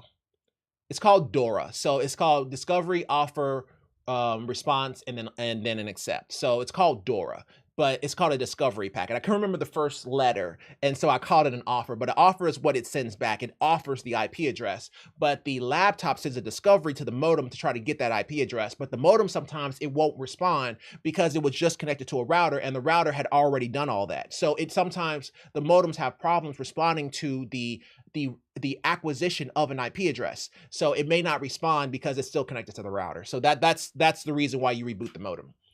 Okay, I just wanted to re-say that because in my head I realized it, but it was too late. So I kind of wanted to go ahead and say that. Let me go ahead and erase all this crap so we can continue. I like the being able to do this on one screen, but the only problem with me, like, is when we do it this way, it becomes kind of a little bit more cumbersome and it's a little harder to write with. Like if I was to use an iPad, I don't have as many problems, but at the same time, I have to reconnect the iPad to the computer every single time, which is kind of a pain in the butt, but neither here nor there. Okay, so now everybody are now experts when it comes to troubleshooting cable issues. So I'll take that as a W and just move on. Okay. Ooh, let's go ahead and go to the next one here. So that looks nice. So this is from Jack the Ripper. Jack the Gripper. There we go. Oh, I like his the little shroud that says G5. That's pretty sweet. Is that a shroud? I'm not even sure what that is anymore. It basically looks like a like the old Mac towers. That's exactly what it reminds me of. The thing is huge and metal. It looks heavy. That's still a pretty nice little build. Is it like a hollowed out Mac? Looks like a Mac, lol. Nice build, bro. It almost looks like that like when they used to have the and maybe what it was is that maybe it's like no, it's not because the Mac didn't look like this on the front. But it looks like the old gigantic Macs and what they used to look like. But still, pretty sweet build. Yeah, so happy seeing this. I have the Power Mac. Oh, it's a Power Mac G5 in my basement for years with the same idea in mind. Oh, so it is a Mac. Okay, okay. edit. Just realized this was the Mac case. LOL. Yeah, I had no idea. I've never actually had this particular version because this was back when this came out, I most definitely couldn't afford it. This was before my time, man. It was before I could actually afford anything that said Mac on it. So yeah, congratulations to Jack the Ripper. Nice build. Alrighty, let's go ahead and go to the next one here. Oh, okay. So this one here, we were kind of talking back and forth about the whole Gmail situation. And I do want to go ahead and point this out just for clarity. So so basically we were talking about his work mail Gmail ID, and he said, can my employer read my email sent by my work Gmail ID? Work meaning the work profile section Gmail provides that's linked to your main email. So we were talking back and forth about this, but I was saying, hey, it depends on if it is a Gmail account or if it is a work account, so like work.gmail.com. And I got back and forth with this person here. It wasn't like a bad thing. It's just that he was saying that the source IP address did not matter. And I was saying that it did matter. But it's only if it's trying to go to like gmail.com instead of the actual mail server it's supposed to go to. And then I tried to explain it here. Because he was basically saying that the IP address doesn't matter. And he was basically saying is using Gmail with your work email tied to it is different. And I didn't catch that in the original email. Doing it that way routes the email through Gmail. However, internet source still doesn't matter. And I was saying, nah, you're not getting me. It matters because it prevents the company from decrypting your traffic. If they were running firewalls with decryption or a proxy server, if it was to go to Gmail is what I mean, like this. For example, if it's going from a cell IP to the internet service provider to Gmail versus going through the office IP, it may hit the office firewall, which means there may be some encryption there, and then, or decryption. And then it goes to the ISP and then a Gmail. So that's what I was actually referring to. So if you move it to your cell phone, then there's no way for the firewall to actually do anything to that particular traffic because the cell phone does not trust the firewall. Thus, you changing your IP address actually does make a difference in this traffic flow if something is in between that's acting on the traffic. That's what I was actually trying to get out there. So I just want to clarify that because we talked about that yesterday, but I don't want to spend too much time in there on this one because I don't want to turn people into like network engineers. I want to keep it as light-hearted as humanly possible. But yeah, I did want to say that just in case that was a bit confusing from yesterday. Alrighty here. This is from Eggman. We'll just go with Eggman. Oh, I'm Eggman. Got it. Jim Carrey writes, Lenovo IdeaPad Gaming 3 help. So basically, I got a Lenovo laptop a month ago, and it was working fine until last night when I was playing Overwatch, and it crashed after I tabbed out and turned off NVIDIA settings and Valorant Vanguard. The weird thing is that the power light is on and the backlight is still working, but I can't turn on caps locks. I drained it and moved the RAM. Edit, I had an NVIDIA drive update pending.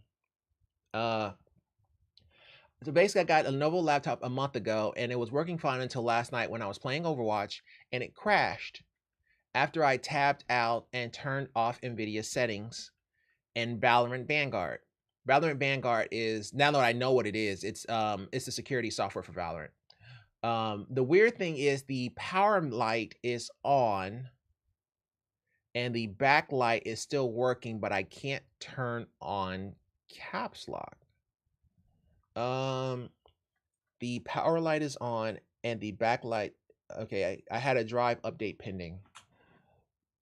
Okay, sounds like the GPU was installing the driver, thus freezing your system.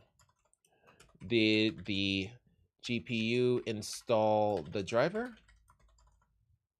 Yeah, I want to get some more clarity on that because it sounds like what he's trying to say is that the GPU actually was installing the driver while he was playing Overwatch, which crashed him. And then on top of that, you know, when he tried to turn off the Valorant and all that kind of stuff, I think that may have triggered it and may have caused an issue whenever it was trying to do an update of the graphics, is what it sounds like.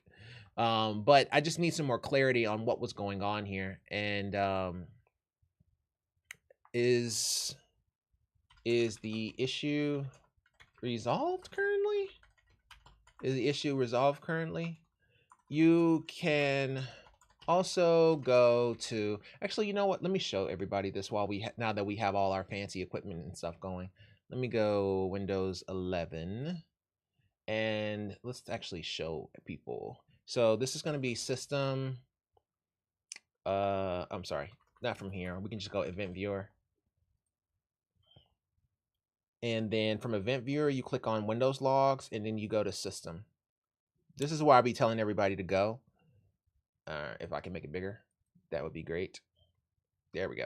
So this is where I'll be telling everybody to go. So if you make this bigger, it will let you know if you have critical errors. It will actually show it here. So instead of it being informational, it would be critical whenever there's an issue that occurred. So this is where I'll be telling everybody to go. So event viewer, system, and then go for the timestamp and then look for a critical error. So basically the critical error will be in red. Alrighty, so let's go ahead and go back here. So you can also go to event viewer from start and click on system. On event logs, then system, and go to where the issue occurred to see if there was a critical error that has the letters NV in it. Okay. So usually if it's a critical error and it has to do with NVIDIA, it will have an NV in the actual error code. So that lets you know that you usually have some type of a GPU issue, but it sounds like the GPU was trying to update while you were playing the game. Alrighty, and Meg, man, I hope that helps. Keep us posted, bro. Alrighty, so we're on group 4 at 8:30. That's not too bad. That's not too bad. Okay. So this is from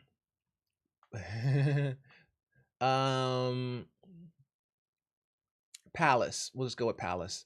So PC instant shut down after exiting a game.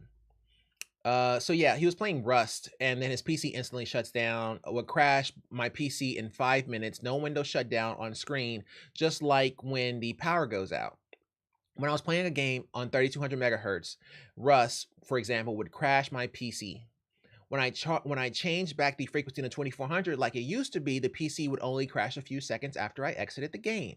But it still crashed, is what he's saying. And I said, okay, so with this, when it crashes and comes back up, go to start event viewer, system, scroll down to the time of the crash, look for critical errors around the time of the incident. This will point you in the right direction. Let me know what you find. And then he said, system rebooted without cleanly shut it down first, which doesn't really help us. It always says that. So I just moved on from there because he probably has another critical error. He just doesn't know, but I don't want to go back and just try to relive that. So I was saying, so gotcha. And he said a few days ago, before this problem, I've upgraded my GTX 1050 Ti 4 gig to a used GTX 1660 Super 6 gig DDR6. And I wonder if there is a problem with it. Temperatures are normal. I said, got you. Are there any other critical errors or is this the only one?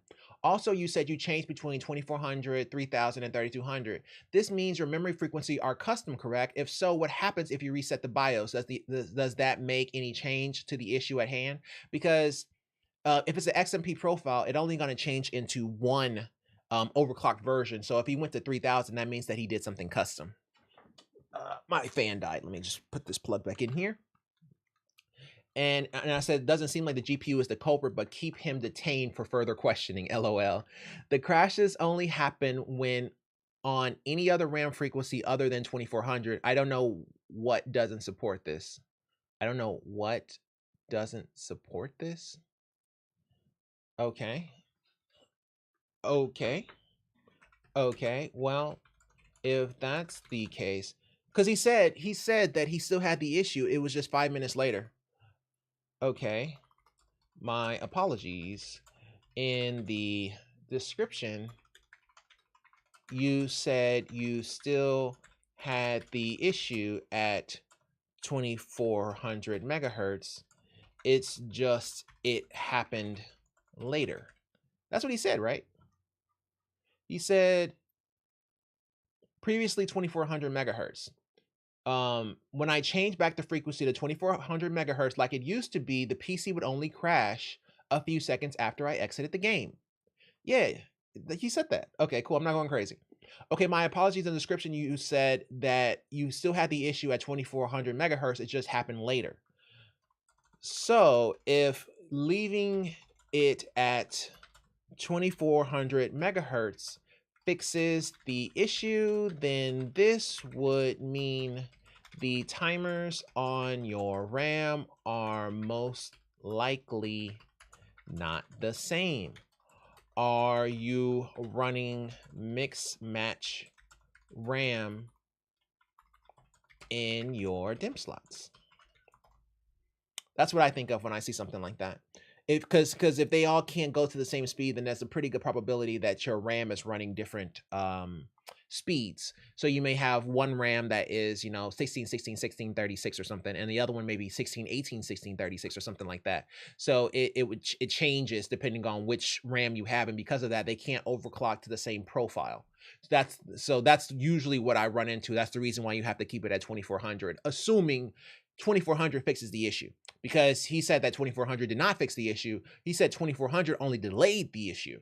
That's the reason why we kept troubleshooting. But if that's what he says, that's what he says. So we'll just go with that and see what happens. But I'm guessing other people probably got, no, it's just us talking. So yeah, that's what I would say to this, because this right here is what throws us, because he literally said that 2400 still caused the issue. It's just only a few seconds after I exited the game. So yeah, we're going to need some more information, Paulus, but keep us posted.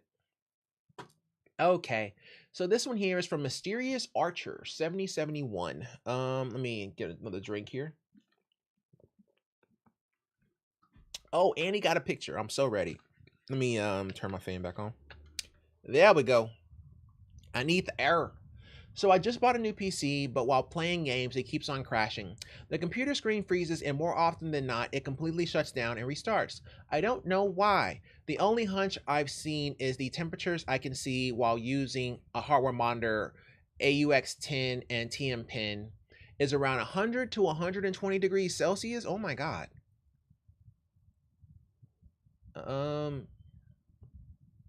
That's hot. That's pretty hot. Is around 100 to 120 degrees Celsius. I don't know what these two things are, but that's my only hunch. In this particular situation, we'd be looking at the stock CPU cooler. What you can do is download CoreTemp or MSI Afterburner to get an idea of your CPU and GPU temps while playing games. Star equals priority. So yeah, install MSI Afterburner first. If the CPU is over 90 degrees Celsius while gaming, you may need to upgrade the cooler or reapply the thermal paste. It barely goes over 60 degrees Celsius, but computer is still crashing. Okay, well, there's 10 other people. Let me see if he's replied to anyone else. When I run OCCT, it shows errors like the CPU -1 found on physical core. Well, that's not good. Yeah, CPU fault. Yeah, I'm glad we actually did that this time. So this is Mysterious Archer, right? It's not the previous cable management. The PSU is not modular. The cables seem to be screwed or twisted. My exhaust is barely warm. I really got no clue now. It barely goes over 60 degrees. I saw your post about the CPU -1 error on the physical core. I would say this sounds like a CPU fault. You may learn more. Why do I gotta start writing this down so I don't have to keep saying it over and over again. By going to start, tired to keep typing this. Event viewer, logs, system, and go to the time of the crash to see what error caused it. ignore the unexpected error, create alerts.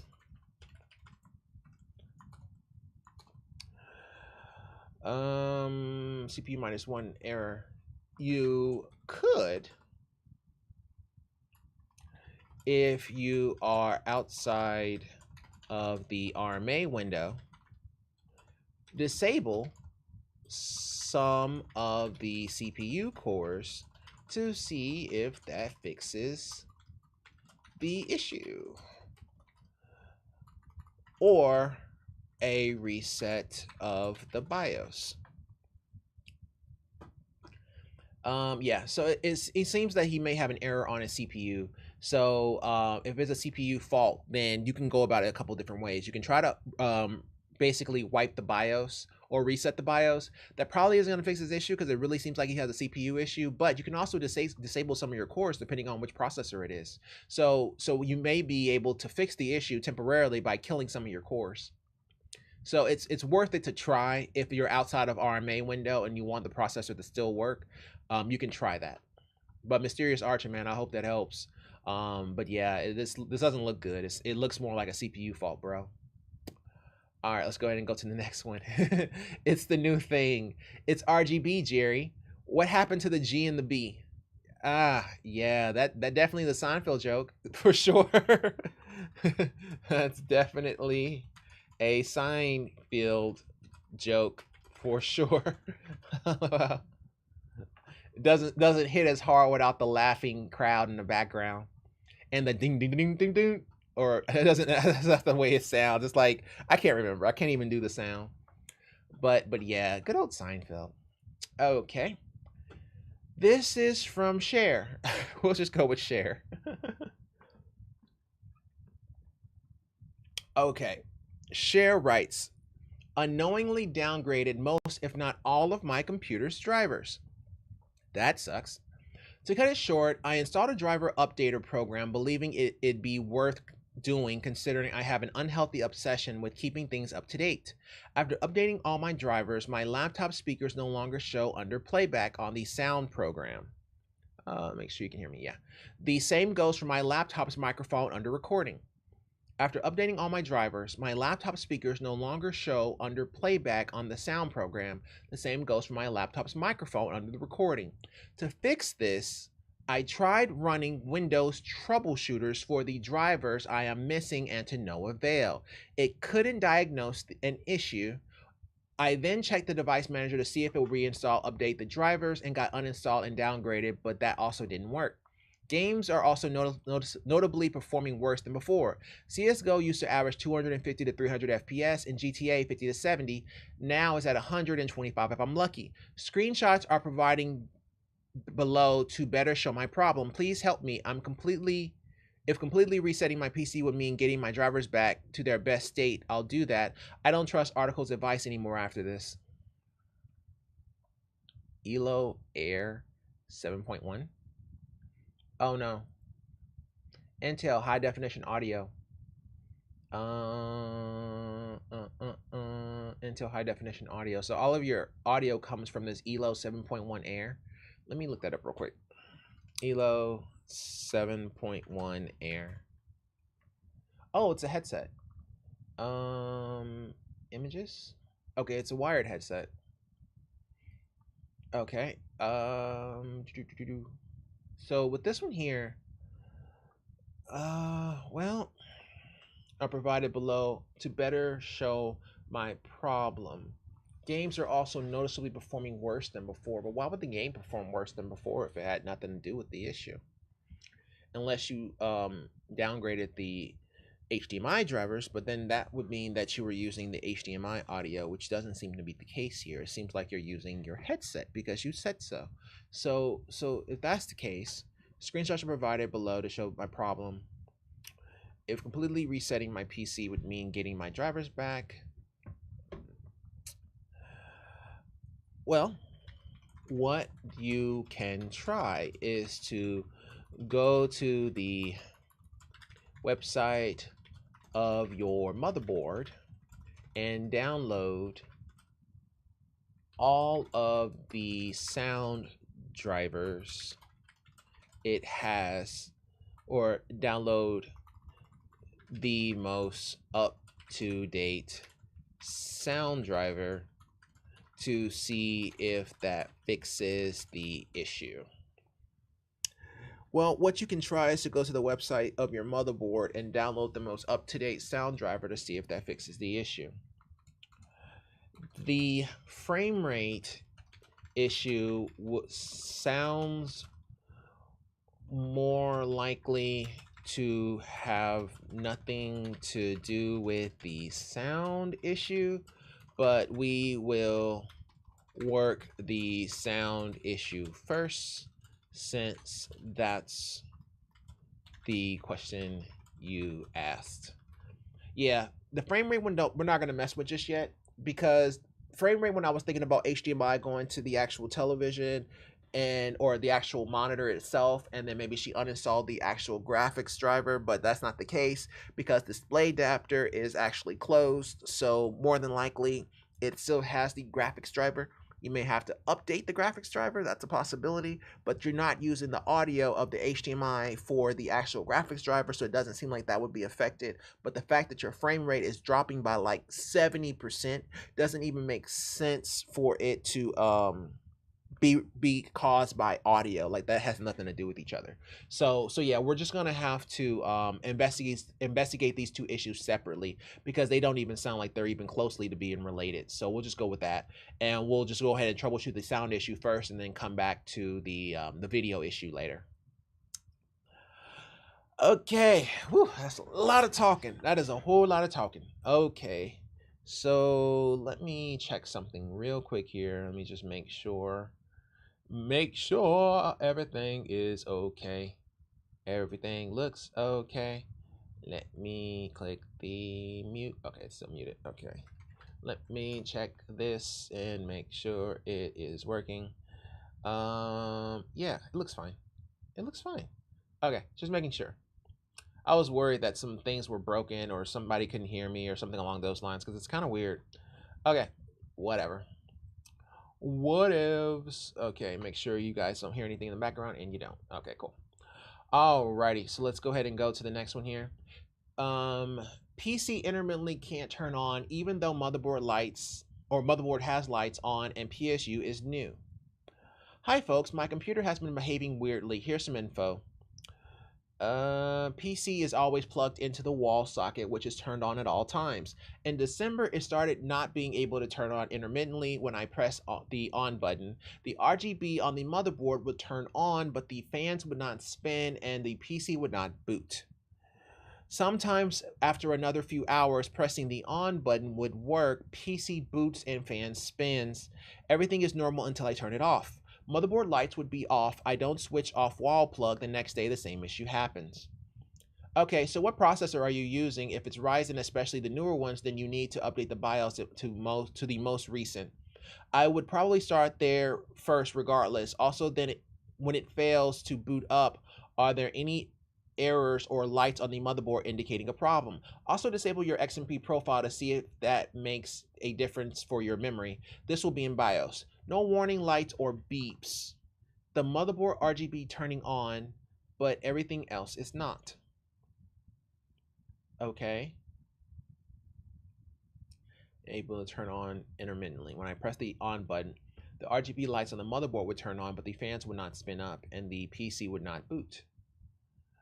Okay. Sometimes after a few hours of pressing the on button would work. PC boots and fans spin.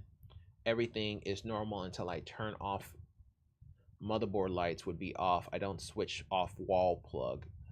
Well, so when you press power, sometimes it doesn't work. It could be that the power connection itself is loose. Reply. Okay. It could be the power connection or the power connector. Well, no, because if it's the power connector being loose, you would have that issue way more than intermittently. It'll be darn near all the time. So it wouldn't be the power connector. It can possibly be a power supply failure, but you have to press it multiple times before it actually works, which worries me. Okay, it could be the power connectors of the motherboard, and well, no, if that was the case, because there's no way to troubleshoot that. Yeah, no. Okay, I will still go with the whole BIOS situation. Okay, but so when you get a chance, could you update the BIOS to see if it makes a difference? Also, you can try to start there first. Start using, if it's Ryzen. So sometimes it won't boot, but the light on the memory comes on, but it won't actually boot. You could also have a faulty power supply. You could also have a faulty power supply. Out of care. It only doesn't boot up, but it doesn't shut down. Like, in other words, he doesn't get blue screens of death or anything like that. His computer just doesn't boot up after it's been shut down. Like, that's totally interesting. That it won't boot up after shutting down, but it never crashes. Also, has your computer ever crashed while on? Velocity. Has the computer ever crashed while it was on? Power supplies don't discriminate. If it's gonna crash, it's gonna crash wherever. It doesn't matter. And then on top of that, the fact that it's not booting is kind of weird. Yeah, it's kind of weird, man. Because if it's like you boot it and it doesn't even try, but the lights on the RGB on the memory come on, so that makes me think that you have a short somewhere. But at the same time, it fixes itself. Shorts typically don't really get better. So you know, it's a possibility. It could be a short on the motherboard, a short on the power supply. It could be CPU. It can be any of those. So when it's like that, it can be kind of annoying. Let me see if he replied to anybody else. This was Kovlock. So I plugged it from the wall, leave it from the switch plugged in. So this one here is draining the capacitors. First time the PC on, it reset, no dice. It still is rather strange that this behavior crossed up on 2 different PSUs. So I think I've ruled out PSU. Also tried different sockets around the house to be sure no change in behavior. Did he say he's already? All was fine until the day before. The exact same thing started. Okay. I didn't know that he already tried the PSU thing. There first, regardless of the failed to boot up. Okay. An Intel i5 11600KF. I feel like this shouldn't be a problem considering I did not change any parts, so compatibility wise, nothing has changed. And then he said, nor warning lights or beeps, the motherboard RGB turning on, but everything else not. Okay, so when you get a chance, could you update the BIOS to see if that makes a difference? Also, could you have a fault? Also, I don't want to say that no more because he already said he swapped it out. You could have a faulty motherboard.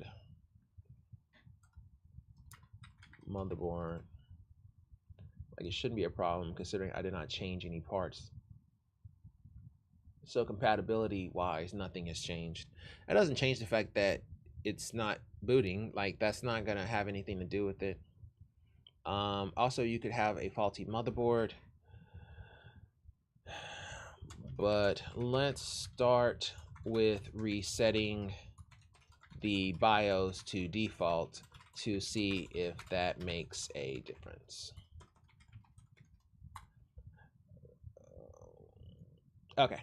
So we want to figure out, when I'm asking about out of curiosity, has the computer ever crashed while it was on? I'm trying to basically figure out, you know, if we can maybe try to make some distinctions between it being a motherboard issue or a CPU issue, seeing the fact it's no longer a power issue. If it was a memory issue, it wouldn't stop the actual computer from booting, and on top of that, it would crash everywhere. If it was a CPU issue, that could explain it, and a motherboard can explain it as well. But that's also why I was saying, you know, go ahead and try to update the BIOS. So, and if it was crashing while on, it's hard to get a distinction between either or, really. But just that's almost just like a probing question. it may not have a whole lot to go with it, but it was just kind of me trying to figure out a good way to go about it, because I just kind of need some more information on exactly what happens whenever it actually crashes. But we'll see. We'll just leave that there and see what he says and just kind of go from there. So Kova, I hope that helps. Just let us know what happens. We'll probably see you tomorrow anyway. Alrighty, let's go ahead and go to group 5. Let's do this. All right, let me get a drink real quick here. Oh, we already talked to Kovalok. That was the last person we just dealt with. Okay. What the hex? I got it. Okay, cool. And it's a new issue. I want to remove all page breaks forever in all documents in Microsoft Word. My goal is to have each document be one long continuous page, like how it is in WordPad. How can I achieve this? With WordPad. I don't know what you want me to say. The page breaks annoying the heck out of me. Double clicking them to simply collapse them, but still have the line there, also doesn't work. I want all documents to literally be formatted as just one super long, huge column like in Microsoft WordPad. Is it Microsoft WordPad? I thought it was just WordPad. How can I achieve this goal in Microsoft Word? Thanks. Well, that's a good question. And I don't know. Nobody's ever asked me that before. Microsoft Word, no page breaks. Manual page break in Word. How do you make a page break? How can I remove page breaks? By pressing delete, home, show hide, editing marks button. If you cannot see the page break showing in the document, no, that's not it.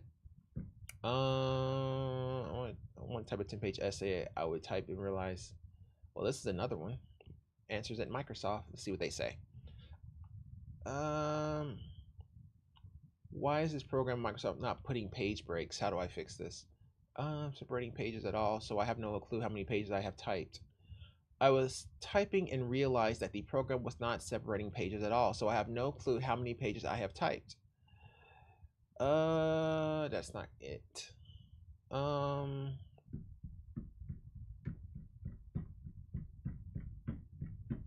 Wow. Stumped by a word issue. That never happens.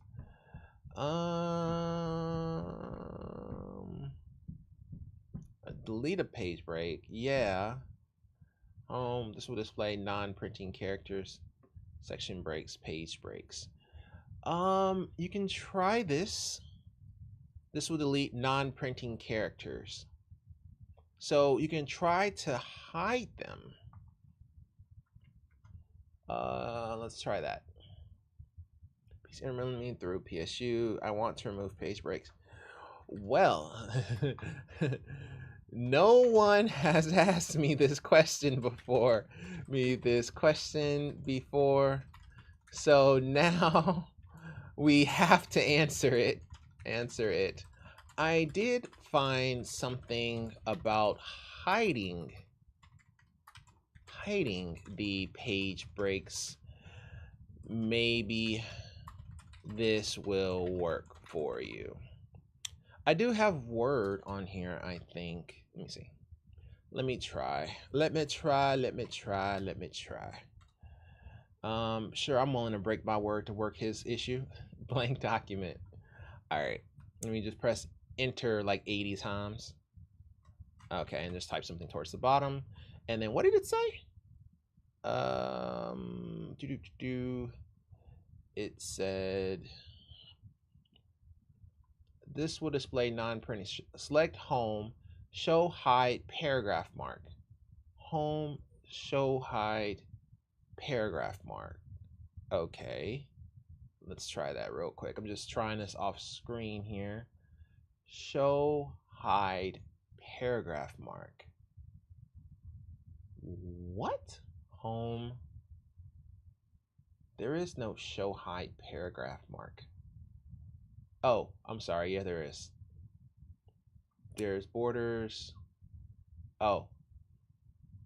No. No. That doesn't fix it. No, that doesn't do anything. Lines and spacing. Remove space after paragraph. No, that's not gonna do it. Okay, well, yeah, I don't know if there's a way to do this.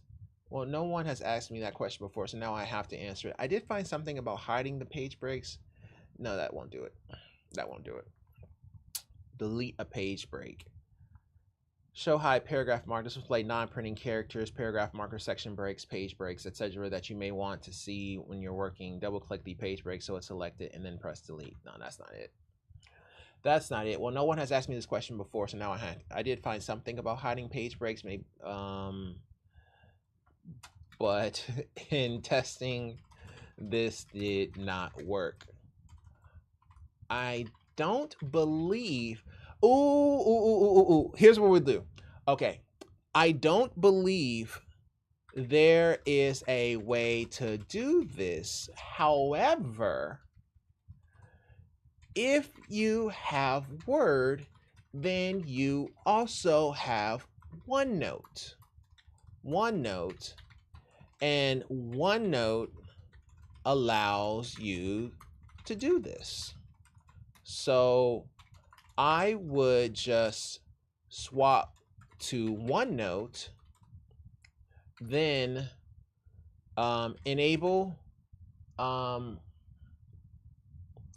ruled lines, so it's like Word, and use that instead. Hope that helps. Yeah, combo breaker.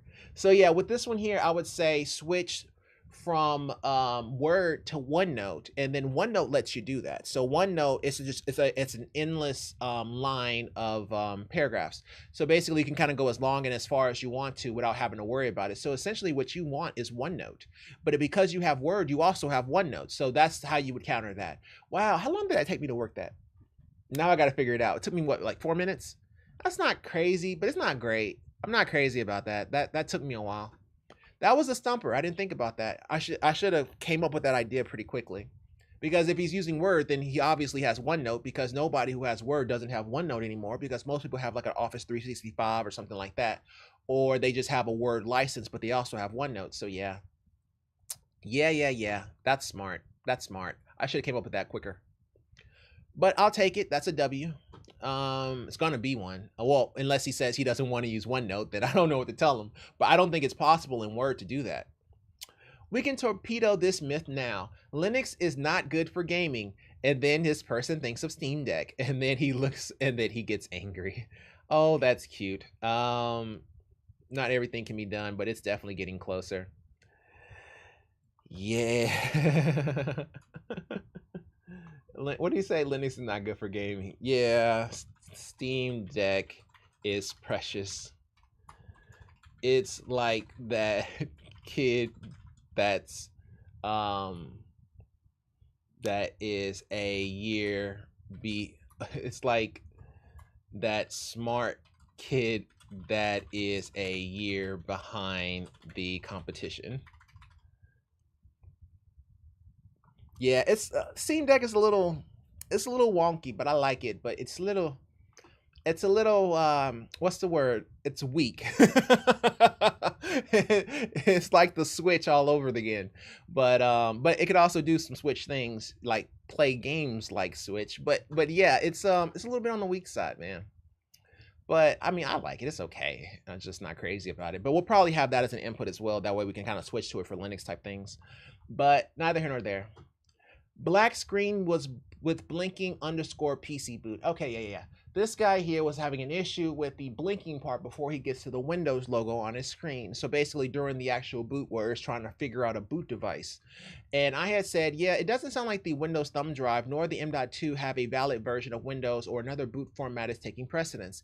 It's possible it wasn't saved or something along those lines. Also, can you boot into safe mode by pressing F8, F12 upon boot?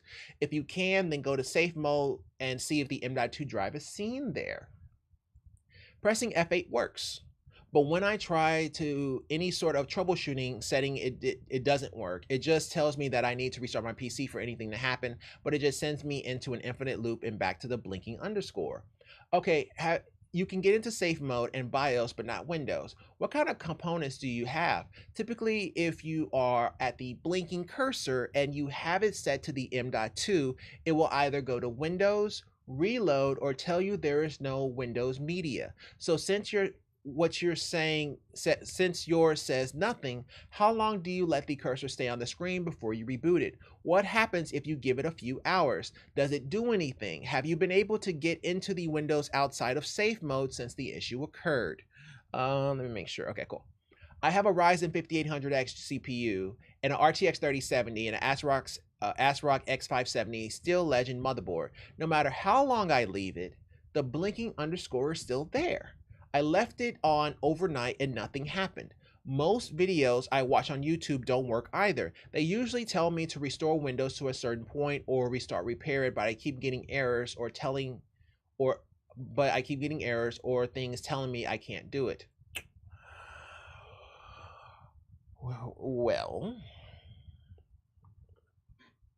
Well,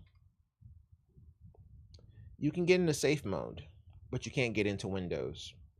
But it freezes whenever you're trying to load Windows at the blinking cursor.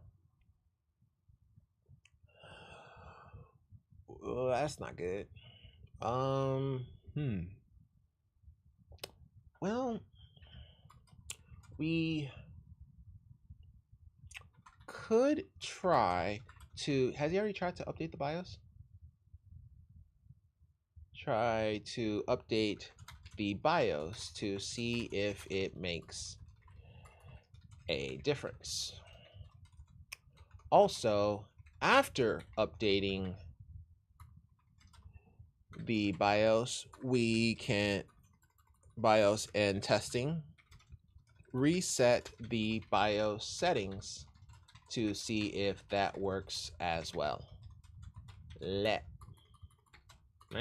me know how that goes. Okay, so we'll try that and see how that goes. All right.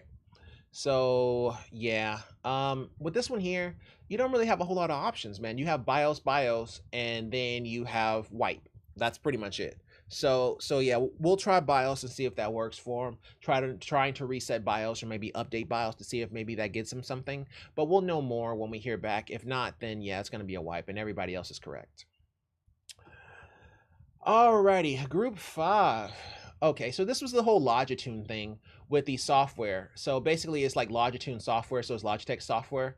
So he's trying to uninstall Logitune, but it's having some problems. And well, it's having some problems, and then when he tried to reinstall it, it wouldn't let him reinstall. And I explained that, well, this means more than likely the Logitune is in regedit and would need to be uninstalled from there. The problem is no one is going to know exactly where it's located. So why don't we try this in the interim? On the Logitech download screen, there's an option to show all downloads. Choose an earlier version than the one you installed and see if it lets you install the software instead. If it gives you the option to uninstall the previous software, then take it. Almost thought I had it. I opened regedit and searched for Logitune and just deleted everything that came up. Oh man, he went hellfire and brimstone. Restarted, then re-downloaded the installer. Now I no longer get the uninstall first error, but instead it starts going, then just gets more of a generic installation failed. Probably messed something up in regedit. Whoops. That's exactly. Okay, I'm sorry. I thought I was in caps. That's exactly why I didn't tell you to click on anything there. Have no idea which one we need to turn off. But sounds like it may be hosed at this point. So the best way to find out what files in regedit to kill would be to contact Logitech support. Also, for funsies, would you perchance have a restore point to before you installed this software? That's what I would say for this. If you have a restore point, then take it. But if you don't, then I would actually call Logitech on this one, because there's nobody's going to know in regedit what you have to do to take out Logitune. On top of that, you deleted everything in regedit that said Logitune, which is awful. So now no one knows what to do with this. So yeah, and then you deleted the registry on that. So yeah, I did not say that. So you do not hold me liable there. I tried to tell you not to click on it. I tried to tell you to go around and instead install an older version, but okay, whatever. Still alive, barely, but yeah, you're still alive, bro. Yeah, that's all I can really think of on this one. And where you need to go on this, because I don't know what you actually turned off or removed or killed in regedit and how dangerous that is. So yeah, your best bet is just to ask Logitech so they can tell you exactly what to remove. Okay, so we're not gonna go too much further. We're gonna go and do a few and 6, and we'll kind of call it. Alrighty, so this is from Walla Gatherer. One single game causes an entire system to experience audio stutter. Okay, I am a recent PC builder, and then he was playing a game in Overwatch 2, and basically he had some stuttering, and audibly or visually. Every other game in my catalog runs fine with no stuttering. He only had the issue in Overwatch 2. He started up the game and started to get extremely glitchy audio. So yeah, we worked this. We actually went into Overwatch, and I was telling him to change the settings to actually a particular audio device. Okay, we just want to clarify that when you had the AirPods in, you had no issues, correct? Menu option sound, then change the output device from default to your USB 2 headset to see if that makes a difference. Also try to run Overwatch in window mode to see if that makes a difference as well. I tried setting the Realtek 2.0 USB headset device as my default, and it didn't make any difference. I also tried window mode, and there is no difference either. I really had no idea what's going on, and I can't understand why it's only happening in one game. Also, there being no records of anyone else experiencing this problem has me confused as well. And yes, I just got done playing for an hour or so with my AirPods, and there were no issues at all. Well, you can remove the Overwatch folder from your, where is that? Documents. Overwatch. The Overwatch folder from your documents, folder before starting Overwatch, and just place it on your desktop to see if it makes a difference. If it doesn't, move the folder back where it was. Overwatch folder from your documents, location before starting Overwatch, and just place it on your desktop to see if that makes a difference. If it doesn't, move the folder back where it was. Also, you can try to uninstall, well, it only has the issue on one game. And it's only on Overwatch, and it's only with that headset.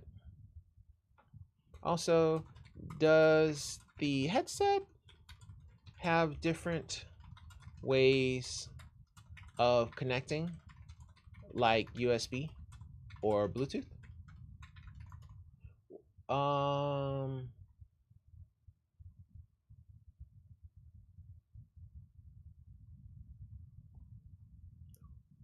What is the headset? What is the name of the headset?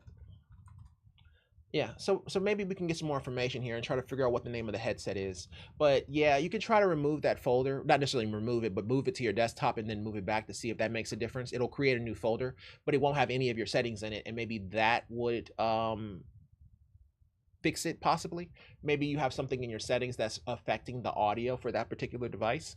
But we also need to know if that device has other ways of connecting. If it's Bluetooth, if it's USB, if it's 3.5 millimeter, what, you know. I don't think you actually said what device it is outside of the fact that it's Realtek USB 2.0, but that doesn't really tell us exactly what device we're working with here. So the best way to handle this guy here is to get some more information. And we're the only ones talking, so that's pretty much it. And he said he also uninstalled his audio and sound drivers and still experiencing the issue. Okay, Logitune, we already worked that. To reinstall Logitune, you must uninstall the apps or even install Windows 8 version, but that one doesn't include webcam. I ran the uninstaller and tried to install the version I want to again, and still no success. Oh, okay. Oh, wow. He replied to his reply. That's why I have them twice. Oh, that's what happens with those. Uninstall the previous. I see the option to show previous versions, but there's no download button next to any of them versions than the most recent. I was able to select an older OS, so now I'm trying Windows 8 version. We'll update when I have anything to report. So I was able to install the Windows 8 version, but that one doesn't include any web control and isn't the software I want anyway. It didn't give me the option to remove other versions. I ran the uninstaller for that and tried to install the version I want again. Still no success. Got it. Okay, but we've already worked this issue. I think I replied to him already. Yeah. Okay. Yeah, he replied to me like 8 times. That's why he keeps popping up in all my groups. Alrighty. Rate my setup. What setup?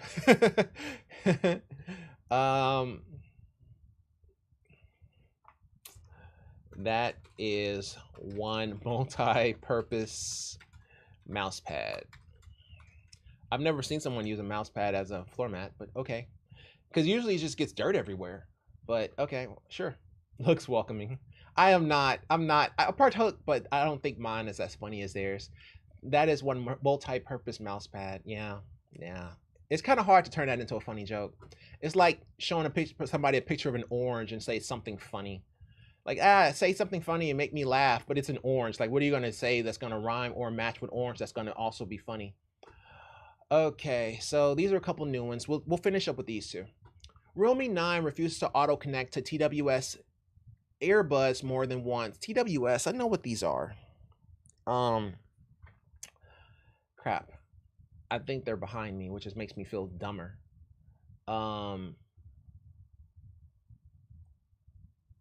What were they?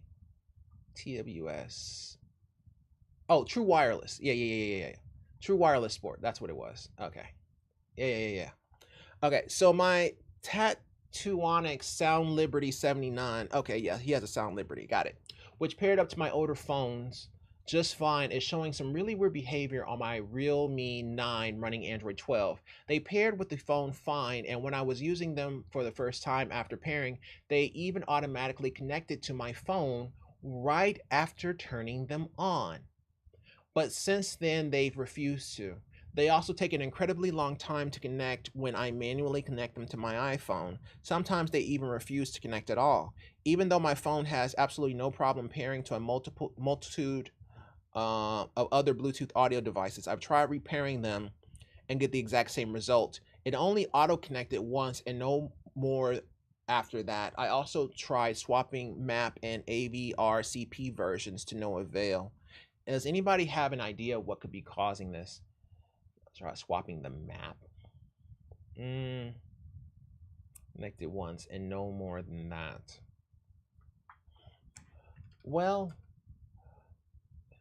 the iPhone that you tested it on, is this the same iPhone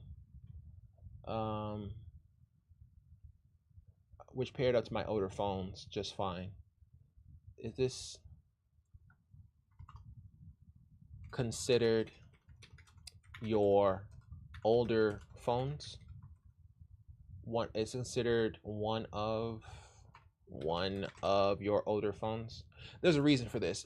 Well, the iPhone that you tested it on, is this considered one of your older phones? The reason why is because if it is considered one of the older phones, then that means the older phone hasn't gotten any better or worse. So if it was working before on the older phone and now it's not, it just means that your headphones may be degrading on their own. Well, the iPhone that you tested it on, is considered one of your older phones, thus meaning it was working just fine on this guy and now it's not. If this is the case, it sounds like your earbuds may be degrading.